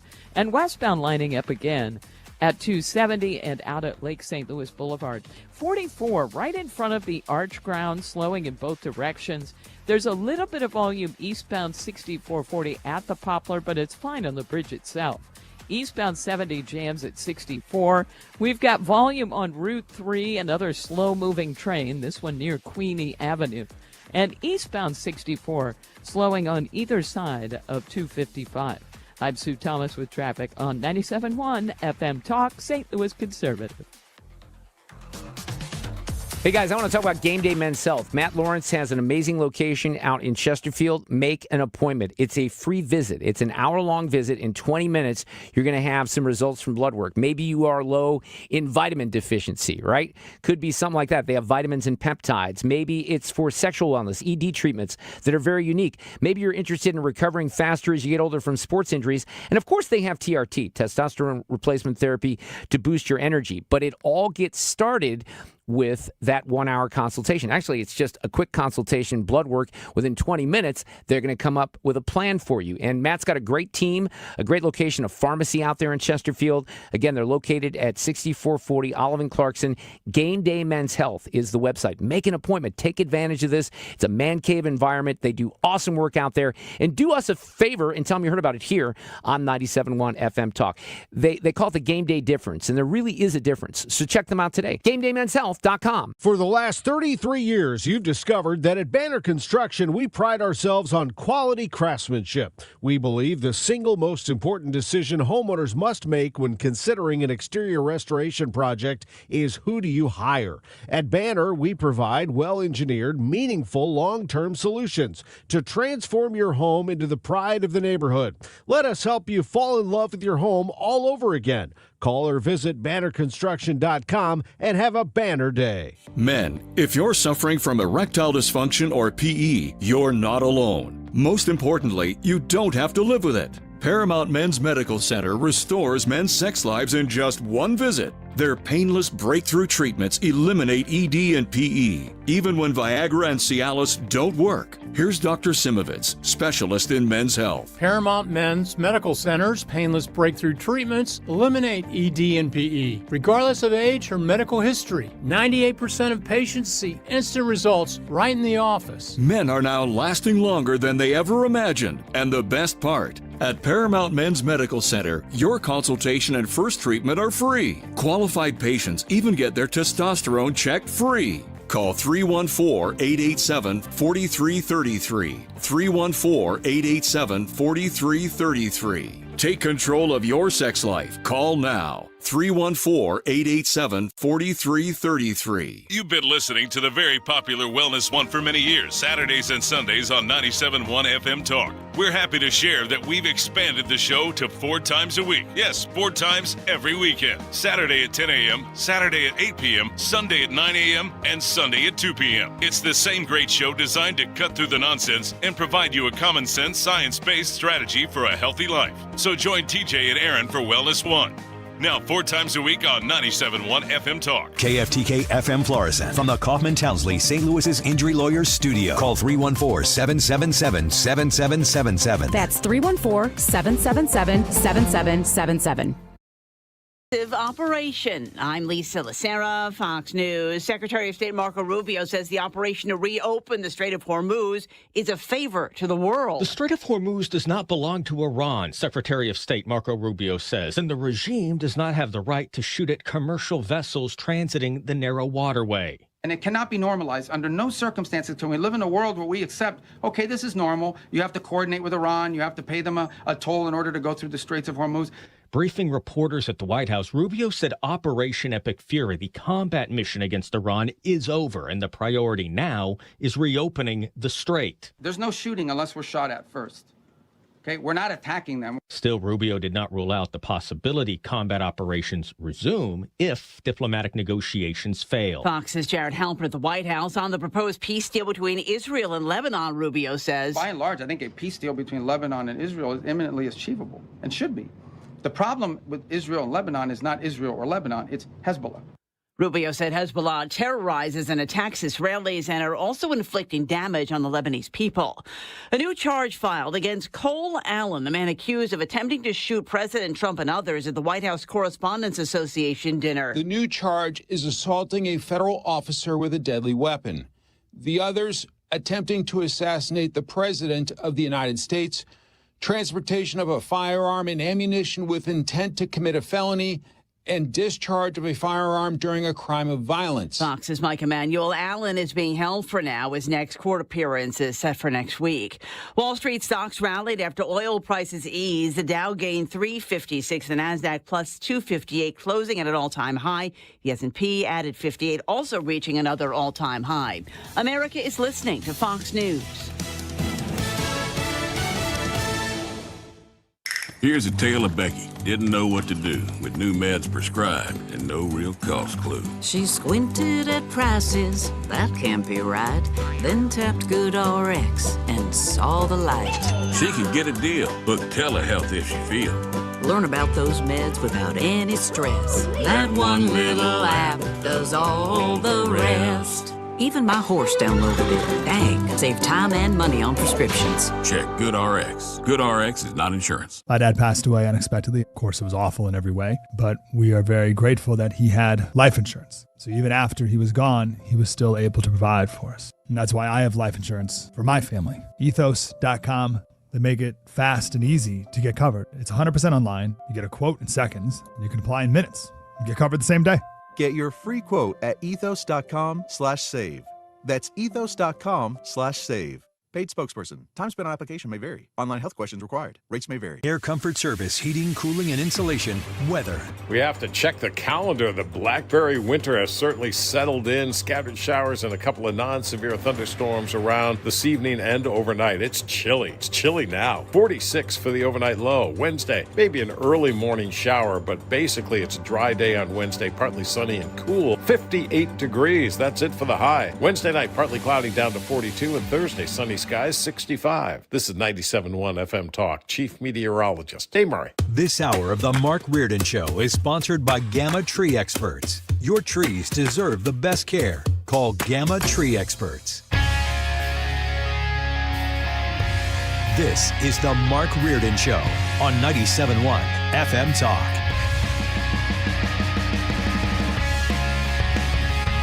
Welcome back to the Mark Reardon Show. Brad Young sitting in today. Mark is taking his daughter to some sort of a function, field trip, I think is what he called it. And when Mark and I were texting the other day, he said, Brad, I'll give you a choice. You can either take my daughter on a field trip or substitute for me. So I chose the safer of the two options, sitting in here today, hanging out with you. Thanks for being with us on 97.1 FM Talk. If one thing is on your mind right now, I guarantee it's money, particularly every time you fill up your tank. So to discuss those topics, I reached out to a friend of the show, Dave Simons from One Private Wealth. Dave, it's great to talk to you, my friend. Well, it's great talking to you, but I let me add one thing about Mark's daughter. Wouldn't it depend on like where the field trip was? Well, I don't. If you're like going to Disney World or something, you know. Right. Well, it's not like he's taking his grade school daughter on an Anheuser-Busch tour. Now, that one I would have said yes to. Yeah, well, there you go. But it's not. You're right. Yeah. So here I am, and I get to hang out with you for a few minutes, which of course Brad, it'll be the high point of my day. But Dave, everyone knows you. I don't have to give you an introduction, but you are with One Private Wealth, and I want to dive into some questions because every time I talk to you, I've got lots of questions. And when gas prices jump, I mean, we feel it when we fill it up. We see the prices on the road every time we drive past a gas station. But beyond the pump, how do gas prices on the rise, particularly like we've seen recently where they jump quickly, how does that impact the rest of our economy? Well, it's a great question because you can get a domino effect. I just saw the recent data today, a statistic that showed that savings now are starting to go down. So you do have this kind of bifurcated economy where people who are, they've already been kind of living check to check. Well, now they have to make decisions because they still have to get to work. So maybe they're cutting out spending in some other areas. And Brad, this is starting to maybe go up the economic ladder a little bit. We've had really robust corporate earnings being reported the last couple of weeks. I mean, stellar, a real testament to the strength of the economy. However, the canary in the coal mine is we've seen some business start to drop in things like cruise lines. And so that's one industry that's starting to see some pressure there. So I'm not overly concerned about it now. I know that people aren't happy with higher gas prices. I'm certainly not. Wall Street tends to think that this is going to be short-lived, and I think that's why you see the stock market continuing to go higher. Right, and that was going to be my next question is because it seems counterintuitive that gasoline prices can impact the entire economy. Gasoline prices are going up. Consumers have fewer dollars to buy stuff. And then at the same time, you've got the stock market setting all-time highs. And my question then is this, Dave Simons. At what point does the fact that the market looks ahead 6 months, which I've heard you talk about for decades, how does that then factor in to the market setting all-time highs while at the same time consumers are getting pinched by gas prices? Yeah, so we have to remember that the economy is not the stock market, typically. I mean, yeah, they are joined at the hip a little bit, but they can become disconnected somewhat because the market, we know about the economy today. The market, Mr. Market, always looks ahead 6 months, 9 months. And so the consensus is among the big boy investors is this thing is going to be settled. And while it still takes a while to filter through in gas prices that'll drop, it could take a couple of months. But I think the consensus is by the time we get into late summer and the fall, we'll be back to more normalized gas prices. But that is a guess. It's a reasonable guess. It's a reasonable hypothesis. But the risk, I think, right now, Mark, or Brad, to the long-term aspects of the stock market is, what if this Iranian war does go longer? We don't know. We don't know the answer to that. What if gas prices were to actually go above $5? Well, that changes the calculus. And you and I could be talking about how the market is now starting to correct. We're not there yet. And by the way, that's not a prediction, but it's a reasonable scenario kind of game planning this that we have to keep in mind as investors. We're talking to Dave Simons. He's with One Private Wealth right here in the St. Louis area. And Dave, one of the things that always impacts the economy is what's the Fed going to do? The Federal Reserve. Yeah. Jay Powell is on his way out as the chairman. He's saying he's going to stick around as a Fed member. But I want to get to this because this deals with policy. And how does the Federal Reserve, from your perspective, what do they think about high gas prices when it comes to deciding whether to cut rates, keep them the same, or increase rates? So this is really interesting for policy geeks like me. Most people don't really care too much about the Fed. Oh, yeah, they kind of tune into the headlines when the Fed meets and, oh, we did this with interest rates or we didn't do this or whatever. But this changing of the guard from Jay Powell to Kevin Warsh, both of them, by the way, hand-selected by President Trump. Warsh, a lot of people think, well, is he going to be just a Trump lackey? Is he going to get in there and he's going to start wanting to cut rates because that's what the president wants? I don't believe so. By the way, I'm a big fan of this pick. I really like Kevin Warsh in this role. But he's an independent, and historically he's been a hawk, which means he likes tighter rates, which means he's not going in there, assuming that he will be, voted in a couple of weeks, and I believe he will be. He's not going to go in and try to convince the voting members to start cutting rates. I think they're going to hold rates steady for a while, and I think the market can still do well. This is very, very important, Brad, to keep in mind what just happened last week within the Fed. We had 3 of the 12 voting members go from maybe we could start thinking about cutting rates by the end of the year to let's get that language out. We might actually have to start raising rates by the end of the year. That is a game changer. I don't think they're going to be doing that, but that gets to your point about higher gas prices, higher oil prices. This is inflationary. So anyone expecting Warsh to go in there and start cutting rates, I'm sorry, it ain't happening. That is such a unique perspective because you're calling it like like the way I make calls based upon my knowledge of Supreme Court justices, right? That I think this is going to happen because I think Justice Roberts is going to do this and that. But I've never heard, Dave, that analysis applied to members of the Fed. And you make a very good point in order to be insightful about what may happen in the future. One of the things I want to steer us to next on this discussion with Dave Simons is this, Dave.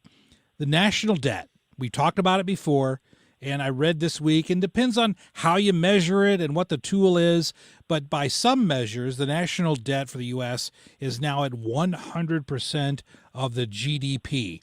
Number one, does that matter? And number two, if it does or if it doesn't, what's the basis of your thought on that? Yeah, I don't mean to sound coy on this, but I'm sincere when I say it will matter when it matters. It's not mattering today, but for 40 years, ever since the days of Reagan in the 80s, Americans have said, oh, my goodness, look at the deficit. Look at the federal debt. It's out of control. And it really hasn't mattered, as we have been the economic powerhouse of the world for decades, post-World War II, and especially since the 80s. But for the first time, Brad, I now am starting to point out, okay, we are getting close for this thing to mattering, because to your point, we are now slightly above 100% of the GDP. The interest that we pay on our federal debt for the first time in history is more than we pay for our defense. And that has never happened before. Now, does that crimp the economy today? Does that kill us today? No. But this has to be addressed at some point. We spend way too much money, and this is not necessarily a Democrat or Republican problem anymore. The right used to be more of the fiscally responsible party. I'm sorry, but they've kind of given up that mantle here. This is a across-the-board problem. I don't offer any solutions. I don't know who's going to come in and save the day, but I'm telling you, if this thing isn't attacked aggressively in the next few years, we could be talking 5, 6, 7 years. So not today, but 5, 6, 7 years down the road, and we've got some real problems with the dollar weakening, higher inflation, and economic, malaise here in this country. And some of the things that I know best economically, David, I'm not blowing smoke, but I learned from talking to you. And one of those things was this. I've got a lot of Dave Simons truisms, and one of them is this. Don't look at your 401k plan too often, right? Because it's something that you should be looking at occasionally, not daily. All right. And I have followed your advice to the T. However, I did take a look at mine the other day, and it was considerably up. Now, here's my question.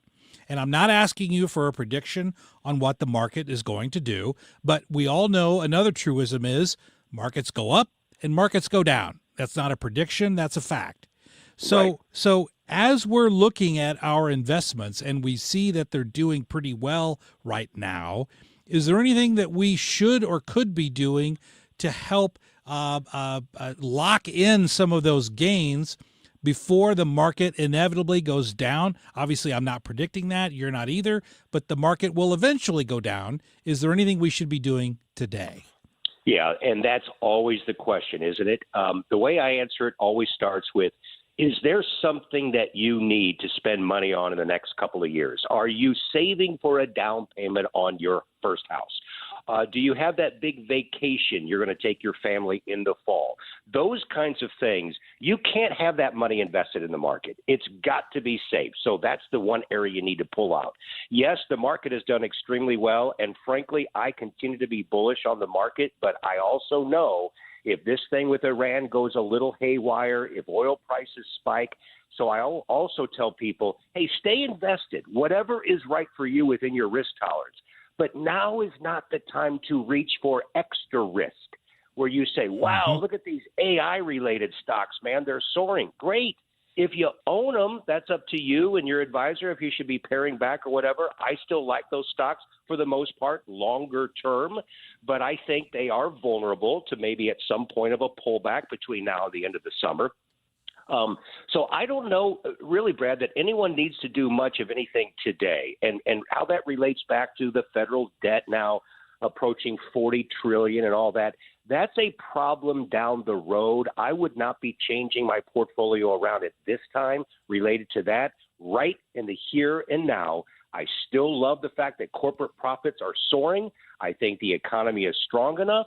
Stay invested, but don't reach for extra risk until we get some settlement on this whole Iranian war. You heard it from Dave Simons. Hey, Dave, if folks want to get a hold of you at One Private Wealth, how can they do that? The best place to do is just go to the website, which is really easy. It's one, you spell it out, ONEPWM.com.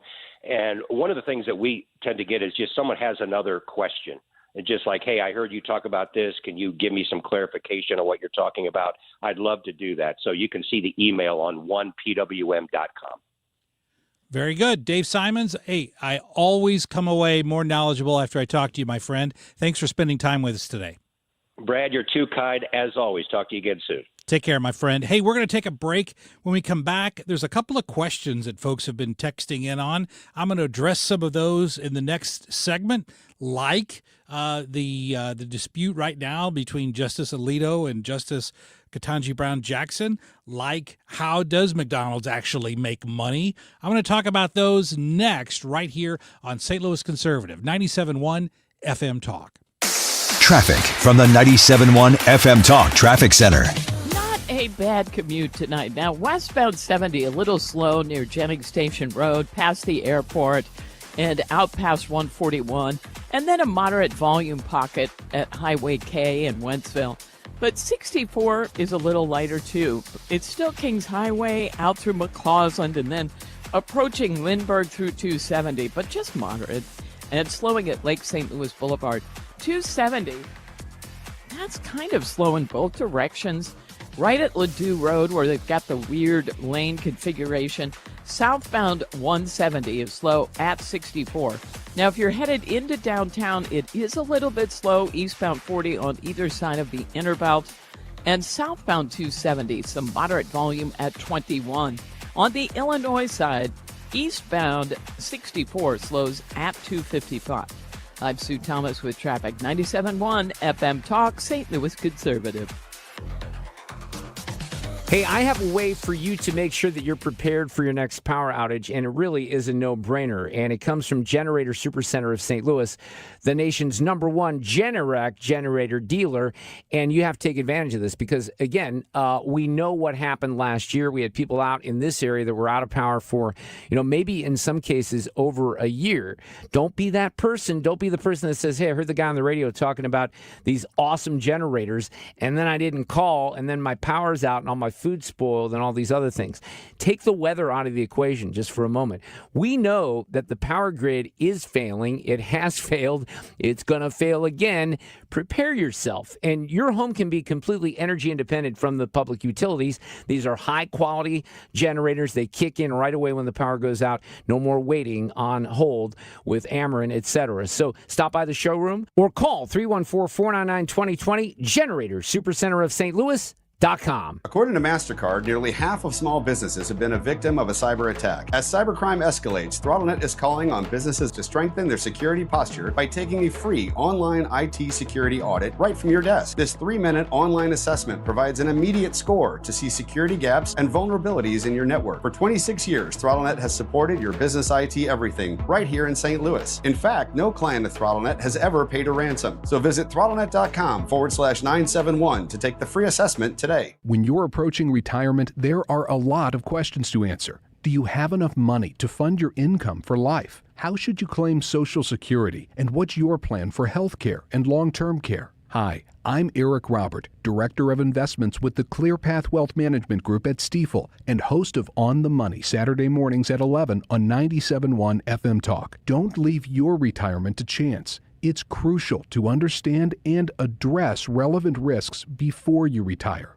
Our team can help you get organized, guide you through critical retirement decisions, and create an investment portfolio designed around your needs. To To schedule your free retirement plan consultation, go to clearpathinvesting.com. That's clearpathinvesting.com. Or call us at 636-695-2650. That's clearpathinvesting.com or 636-695-2650. Stifel Nicholas and Company Incorporated, member SIPC and NYSE. Are you tired of feeling sick and tired? I'm Dr. Nick Barnes of Health from Within Family Chiropractic. Our simple 5-step approach aligns your health naturally. We correct spinal abnormalities to maximize nerve supply, focus on pure and simple nutrition, exercise and oxygen, mindset, and minimizing toxins in your body. Transform your health today with Health from Within, conveniently located on Manchester in Rock Hill or online at healthfromwithinstl.com. Mark Reardon, Sue Thomas. This is The Mark Reardon Show.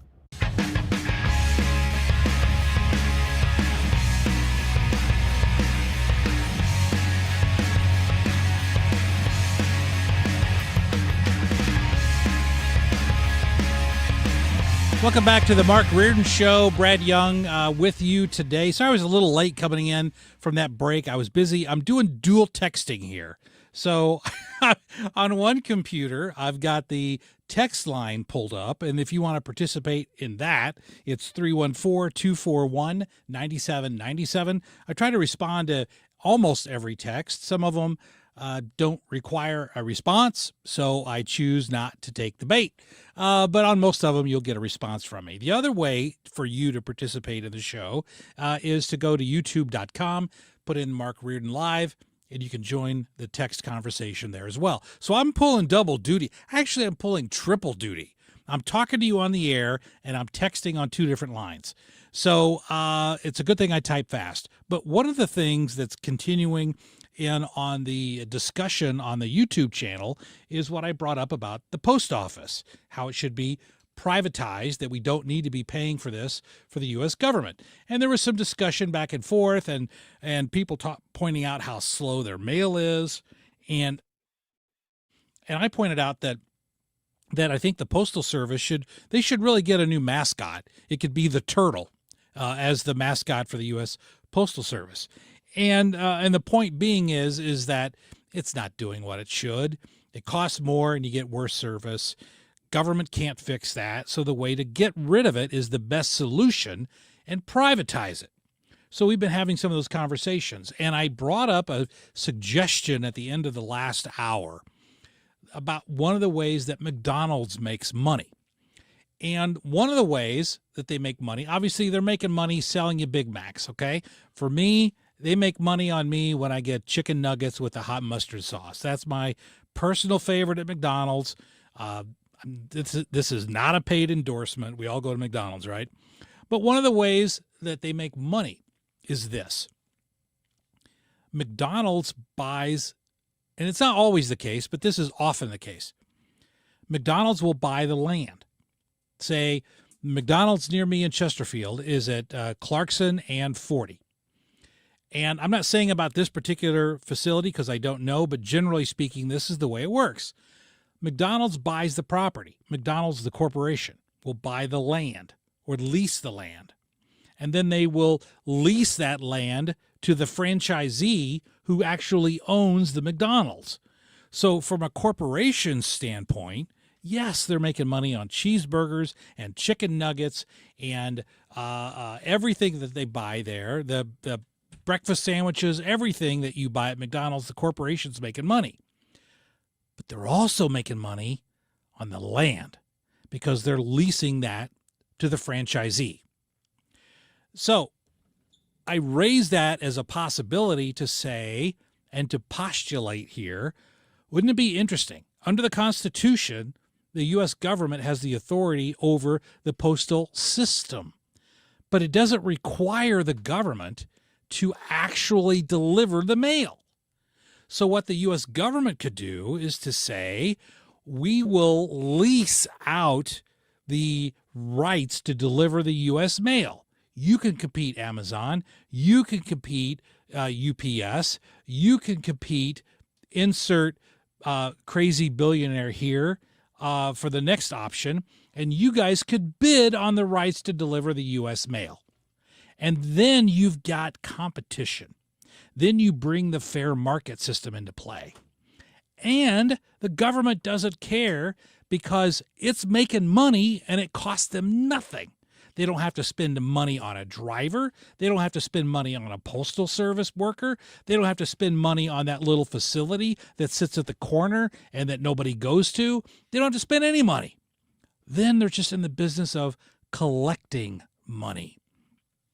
That's how you could bring the free market into the Postal Service situation, where the government could then use that revenue to offset the $32 trillion in debt that we currently have. Like I talked last segment with Dave Simons, we could use the revenue from the Postal Service to then reduce our national debt. I mean, that's a great plan. It'll never happen. Why will it never happen? Because neither Republicans nor Democrats would sign off on a system that takes away their power. And that's at the root of the problem. So we can sit and think about it. It's just never going to happen. The last thing that I want to mention here is that one of the persons, somebody texted in and said, "Hey, Brad, talk about this Justice Alito dispute right now with Ketanji Brown Jackson." Let me set up the basis for the dispute, and then I'll give you my take on it. The basis of the dispute is this. As you all know, I talked about it in the first segment today. Last week, Supreme Court issued its decision in Louisiana versus Calais, and in that case, the Supreme Court ruled that setting aside districts based upon race is unconstitutional and it violates the 14th Amendment. I think that's obvious. But that's what the court decided. Yesterday, the court decided that that would be implemented immediately, meaning that the state of Louisiana in general and other states in particular can act upon the court's ruling now instead of waiting any certain period of time. And that was an 8-1 decision yesterday, 8-1, to allow an immediate implementation of the court's ruling. Who was the lone dissenter? You guessed it, Ketanji Brown Jackson. She was the lone dissenter. And in that dissent, she took it on herself to attack the majority, which means she was attacking Justice Alito, she was attacking Justice Thomas, she was attacking Justice Roberts, and Gorsuch, and Amy Coney Barrett. If I got the 5-6 right there. I'm going from memory here. So she's attacking them. So Alito then responds with his own concurring opinion, and we don't see this very often. We don't see this kind of bickering between the justices. But Justice Alito fires back, and he says that it was trivial, that what Justice Ketanji Brown Jackson is saying is trivial at best. He called her opinion baseless and insulting. And this is strong language for justices. He then said that her opinion was, quote, a groundless and utterly irresponsible charge, unquote. And then Alito goes on to say that this opinion, she was the only one, okay? The other liberal justices didn't object. It was only Brown Jackson that dissented. And Alito goes on to basically state that everything that Brown Jackson wrote in her opinion was just rhetoric. It was rhetoric, not legal.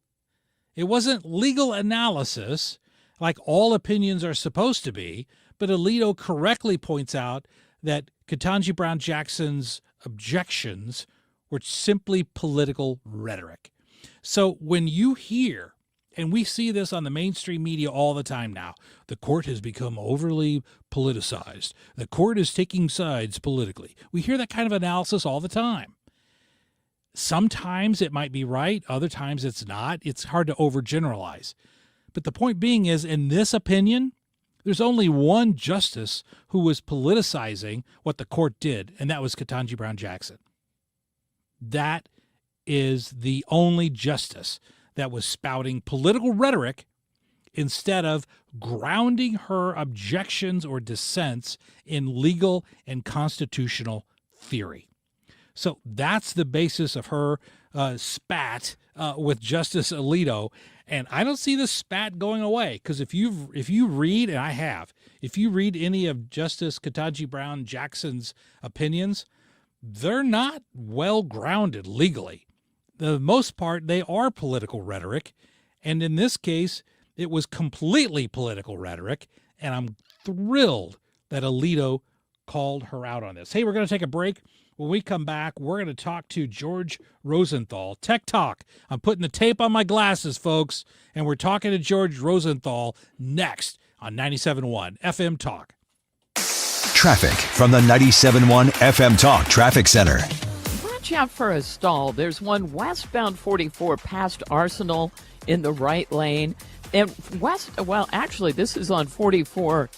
Yeah, it's westbound. It's just east of Pacific. It looks like we've got a van on its side on the right shoulder, and officials have arrived. They've got the right lane blocked to try to help whatever's going on through there. 44 also a little bit slow westbound at 109. 55 is in great shape in all of its construction zones. But southbound 270, slow pockets approaching Olive down through Gravois. Southbound 170 is slow at 64. Now, eastbound 40 is slow on either side of the inner bounds, but it looks okay at the Poplar.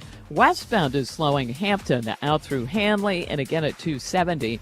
And at Highway N, 70 westbound fine in the city, slow at Lindbergh and in pockets out through Wentzville. Now, if you're headed into Illinois, we're fine on the Poplar Street Bridge. Eastbound 64, though, slowing at 255. That due to road work. And southbound Route 3 is jammed at Queenie Avenue. That, of course, due to a slow-moving train. I'm Sue Thomas with traffic on 97.1 FM Talk, St. Louis Conservative.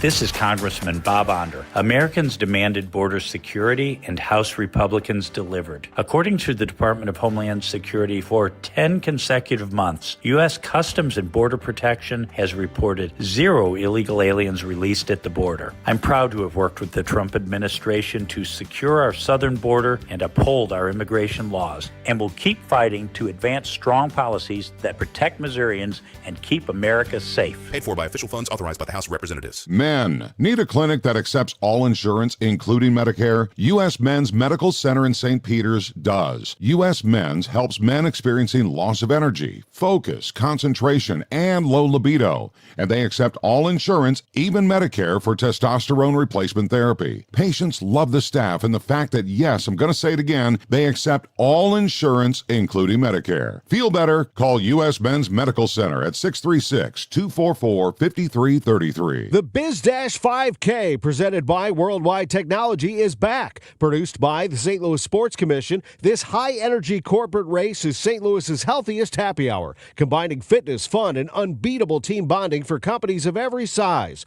Runners and walkers of all levels are welcome. It all comes together at Energizer Park Thursday, May 7th in downtown St. Louis, an office party like no other. Create your company team today at stlbiz-.com. You know Zero Res, the zero residue carpet cleaner that leaves your carpets truly clean with no dirt attracting soap or harsh chemicals. Mark Cox here. Don't risk it with the other guys and skip the do-it-yourself disasters that leave your carpet soaked for days and do more harm than good. Keep the mud outside where it belongs, not trapped in your carpets. This month, get 3 rooms of carpet zero resified starting at just $139. 314-474-2020 or visit ZeroResSTL.com. It's time for a $98 AC tune-up. The time is 5:35 now, and it is sponsored by Jerry Kelly Heating, Air Conditioning, Electrical, and Plumbing. 97.1 FM Talk, St. Louis Conservative. Tech Talk Tuesday with George Rosenthal of ThrottleNet, ThrottleNet.com. Welcome back to 97.1 FM Talk. Brad Young sitting in, talking with my favorite nerd of all time, George Rosenthal. George, great to talk to you, buddy.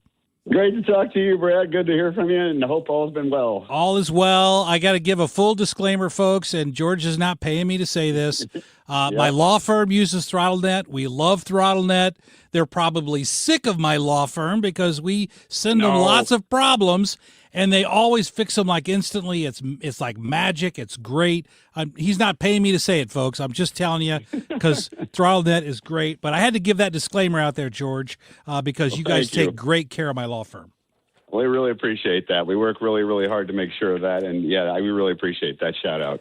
And but I want to jump in with some things because as you and I were texting today, you texted some things to me that I knew tangentially about, but I didn't know a lot about. And like with Canvas, okay? So for listeners who have kids in school or who work in education, what is exactly being alleged in this Canvas security breach? What's going on with this? So this is a big deal for schools, and I mean lots of schools, like 9,000 universities and schools across the country. This is the company's name is Instructure, and their product is called Canvas, and it is literally the operating system for universities and schools. So it really is the entire backbone of everything that's going on with communications with students, between students and teachers, students and professors. It is grades, it's personal identifiable information. It's really the system that runs the school. But this group is called Shiny Hunters, which what a ridiculous name. But this group has been very successful in committing hacks all over the world. In fact, just a few weeks ago, ADT got hit. This is again and they have the same MO. So what they do is they call a company or a large organization, and they act like their IT department, and they get somebody on the phone. Manipulate. They've done some research on LinkedIn, Facebook, et cetera, on that person. They manipulate them into getting credentials, and those credentials don't necessarily have to be for the main system that's inside that company. So, for example, in this case, Instructure got a call from somebody who claimed to be their IT staff. They got somebody on the phone who gave them credentials. The credentials, though, were to Salesforce. This is a CRM system, a customer resource management system that basically collects data on a sales front. So they got into their Salesforce system through a bad API key. And not to get technical, but if you have systems that talk to each other, QuickBooks to Salesforce to whatever that may be, those different systems are using APIs to talk back and forth. And if you don't refresh the keys, and if you don't keep those keys secure, all I have to do is get into one of those systems, and I can then go through and start taking things. And that's what they did. They locked up 275 million people's information. To use that, give us that number again, George. I mean, my goodness, 275 million people of personal identifiable information, along with every single conversation that the students had with their teachers or professors. Yeah, and that could potentially, George, those exchanges of messages between teachers and parents and students, I mean, that could be more damaging than just a list of names and email addresses. Oh, absolutely. On top of that, what really makes it bad is a lot of these parents used their work email address to register on the system. So now these guys hacked into a university school system, but may have a lot of corporate email addresses and confidential information to be able to get into their companies. Right, and then if that person used not only their corporate email address, but also their corporate password, because none of us want to keep 500 different passwords, now the hackers have a backdoor into Acme Corporation's, not only their email address, but a password. And that's happening right now. They're going through that data. The deadline is tomorrow to pay. Well, they asked for $2 million last time. We do not know what the amount is this time, but they have till tomorrow to either pay the ransom or all the information gets released on the dark web, which means they're going to resell it on the dark web, and many, many more people are going to do a lot worse things. So the goal here is don't use your work email. Do not use your work password on anything else other than work, number one. Number two, if you have a system where you have multiple software packages talking to each other, make sure you ask your IT folks, when's the last time we updated these API keys? Number three, make sure that you are training your people. Train. You have to have mock phishing attacks, mock phone calls. You have to train, because this is all happening on a phone call and manipulating somebody into giving them credentials. And it's such a simple thing to stop, but it really isn't if you're not training people. You have to continually train. Well, George, on that subject, I got to tell you, I built my second computer all by myself. I did it, my second computer, it was in the late 80s, early 90s. I built it myself. I've always considered myself a tech head.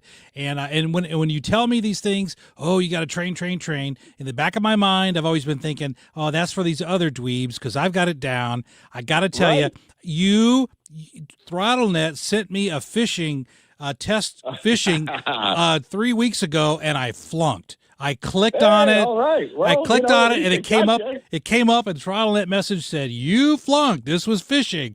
And I thought, crap. Come on, Brad. You know this stuff. So even people who think we know what we're doing, we still need the training. Yes, I cannot emphasize enough. Don't ever take a phone call on its word. Say, you know what, it's great to talk to you. I really appreciate you calling about maybe that data transfer or maybe usernames and passwords. I'll tell you what, I'm going to hang up and I'm going to call you right back. And then you hang up and call that number that that's on file of somebody that should be helping you, meaning your IT department, and then call them back. And chances are the guy or gal who was just talking to you will not be available all of a sudden. Yep. And then you get the joy. Then you get the joy of saying, I stopped you. That's right. Exactly. And you've saved so much, not only in money, but you're talking about 275 million people that are going to be impacted by this if they can't get that data back or if they don't pay the ransom. And here's the thing. They could pay the ransom tomorrow and they could still sell all the data on the dark web. There's nothing to stop them from doing that. Nothing to stop them. Hey, we've only got a couple of minutes left here, George. Sure. I want to shift over to something else you told me about, something called geopatriation and sovereign clouds. And again, I'm kind of familiar with this, but tell us, what is this whole issue about? Where is the physical location of the cloud that keeps all of our data stored? Yeah, well, I mean, everybody had this utopian idea that the cloud was going to be a global thing. We're just going to put everything up in the cloud. And obviously the cloud is a series of server farms or servers all over the world that are tied together with the internet, of course. Well, we're starting to figure out now as an American society that not every country has regulations and policies like we do. And we're starting to see where there's a lot of cloud systems hosted all over the world that aren't necessarily protected as we thought they were, because the governments that are hosting, that are housing all of this stuff, don't exactly have us in mind as far as taking care of us and watching over our data.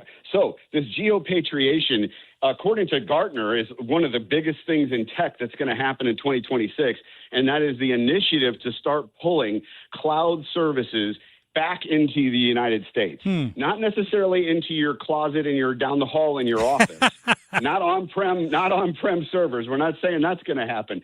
But the cloud, because of all these data centers being built in the United States, and because now you have trusted infrastructure, you have trusted policies and regulations that you know what's going to happen to your data. You know how it's supposed to be encrypted and handled. You know how your insurance company is going to help you if you do get hacked and your system was here in the United States, much differently than if it was in a different country. So there's a lot of factors going into this, but we see a huge push to bring the cloud back into the United States, which I am a major fan of.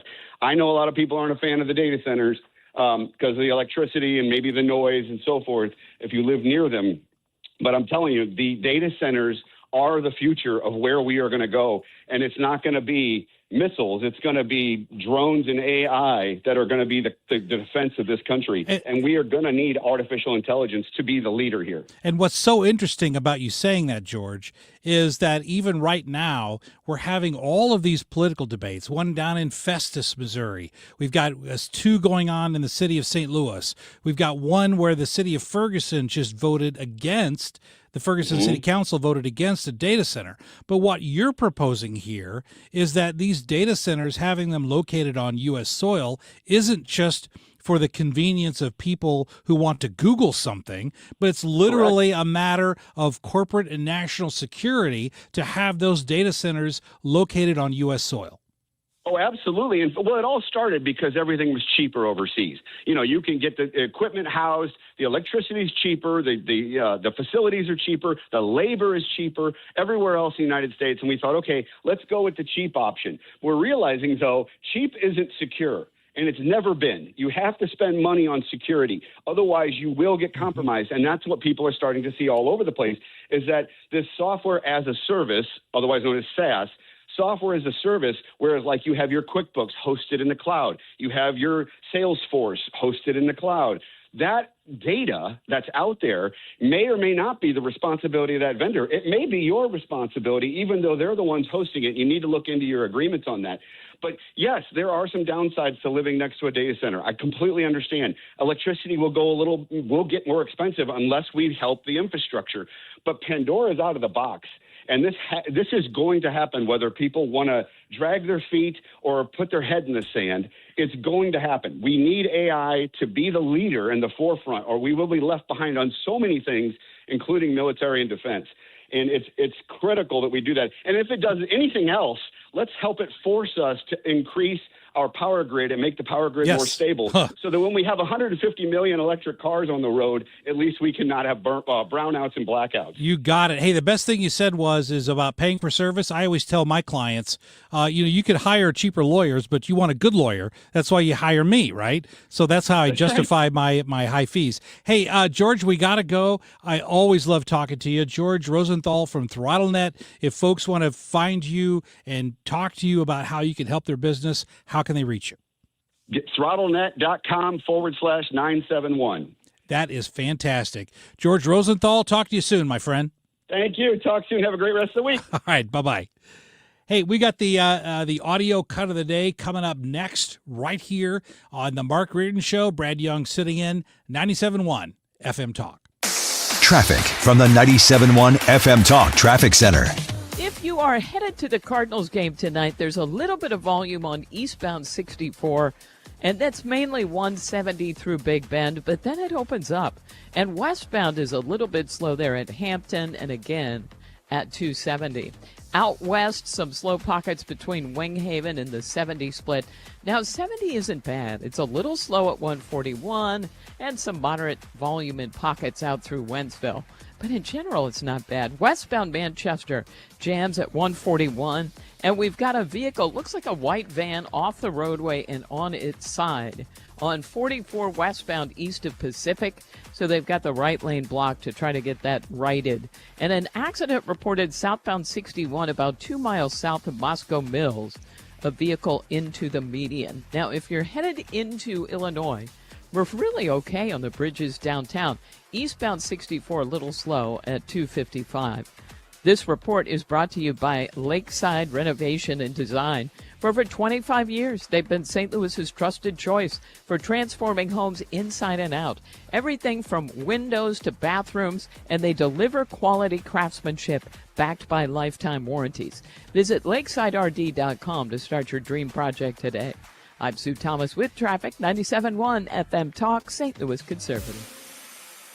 Hey, it's Annie. Grab your clubs and head to Tamarack Golf Course on Friday, May 22nd for the St. Clair County Republicans annual golf tournament. Shotgun start, 18 holes, cards, contest, lunch, and great prizes. Learn more at 971talk.com/events. Hi, I'm Bob Kershaw with Retirement Advisory Group. Hi, I'm Tammy Kershaw. When we meet our clients for the first time, they have built up a lifetime of savings. Their question is, what can we do with this money so we can live comfortably the rest of our lives? First, we develop a strategy to protect your nest egg from any market losses. Then, we build your own personalized structured income plan that will generate you an income the rest of your life. We put you in control of your money. You've earned it, and it's our job to make sure you enjoy it. Let our team show you how you can have the retirement of your dreams. Call us now at 314-993-9494 for a no-cost, no-obligation retirement review. You will also get a copy of our latest edition book, Your Key to a Worry-Free Retirement. We've been helping retirees and pre-retirees retire with confidence for 40 years. Call us now at 314-993-9494 or go online at retirementkey.com. That's retirementkey.com.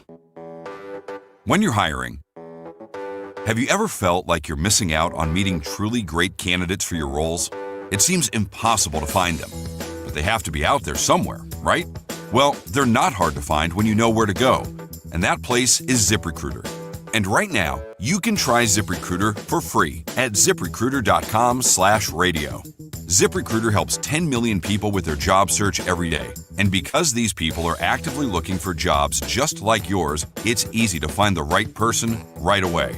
In fact, 4 out of 5 employers who post on ZipRecruiter get a quality candidate within the first day. But if you're not using ZipRecruiter, you're missing out.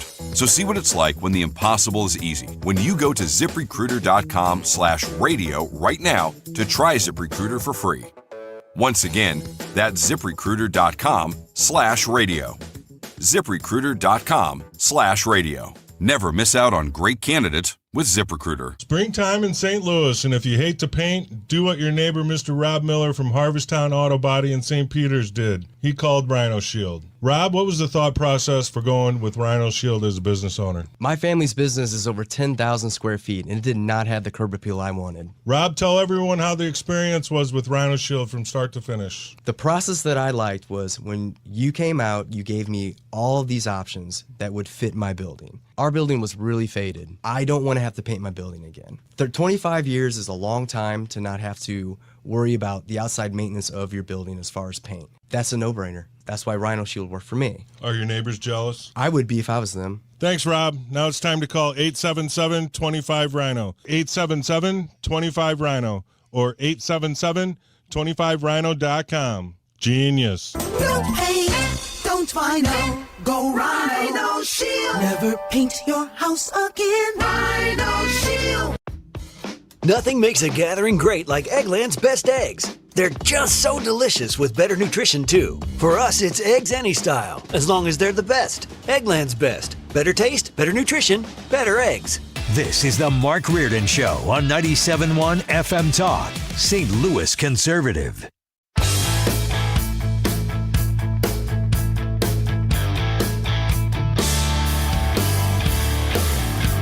Welcome back to the Mark Reardon Show. Fastest 3 hours in radio. Thanks for hanging out with us this afternoon. This, of course, is the segment that you all have come to love and know quite well, and that is the audio cut of the day. Stand by. Playback ready. Now, the audio cut of the day. I want you to think about this for a moment. I can't even construct a worse scenario for the Republican Party going into the midterm elections. You've got a war in the Middle East. We've got gas prices that are almost as high as they were under the Biden administration, which also brings up another subject. I'm not going to chase too many rabbits here, but we hear all these subjects about, oh, gas prices have never been this high ever. Yeah, they were. Go check. You can even Google it. Gas prices during the Biden administration, and in 2022, the gas prices were the same they were now, and the oil was still coming through the Strait of Hormuz. So they weren't screaming then, oh, gas prices have never been this high before. It's all about how information is framed to motivate you. And so that presents an issue for November. This is what Ari Fleischer said about some of the problems that GOP has this November. Well, I think Republicans are highly likely to lose the House this November. And I've said that prior to going to war with Iran. I think it's just been this part of history, the 6th year of a presidential cycle. It happened to George Bush. It happened to Barack Obama. It happened to Joe Biden in his midterm election of his one term. And now it's happening to Donald Trump again. So it is part of our history that we have a course correction. It's also a reflection of the fact that now Republicans, with a blue-collar, working-class base, no longer a college-educated base, postgraduates and college graduates are solid Democrat, and they typically vote every 2 years. Blue-collar workers, working-class people, tend to vote every 4 years. That combination with the fact that the president's job approval is only around 40% is very troublesome for Republicans, and I think it's going to be an uphill fight for Republicans to keep the House this November. It will be a fight. That's why you need to vote in November. Brad Young sitting in for Mark Reardon today. Thanks for letting me hang out. Mark will be back tomorrow on St. Louis Conservative, 97.1 FM Talk. Traffic from the 97.1 FM Talk Traffic Center. If you're headed to the game tonight, a little bit slow, eastbound 6440, 170 through Big Bend, but then it opens up. 70 looks great, and that's pretty much east and westbound. If you are westbound on 64, a little bit of moderate volume, Clayton Skinker through Hanley, and then ramping on to northbound 270. We've got traffic out west of Wing Haven, out through the 70 split. Southbound 270 is all but thinned out. 55 looks good, and no delays on the bridges downtown. But eastbound 64 slows at 255. I'm Sue Thomas with traffic on 97.1 FM Talk, St. Louis Conservative. Brought to you by USPS Ground Advantage. Pump up the volume. Business moves fast. Pump up the volume. When you ship with USPS Ground Advantage, you can keep up with confidence. Visit USPS.com/Ground Advantage to learn more.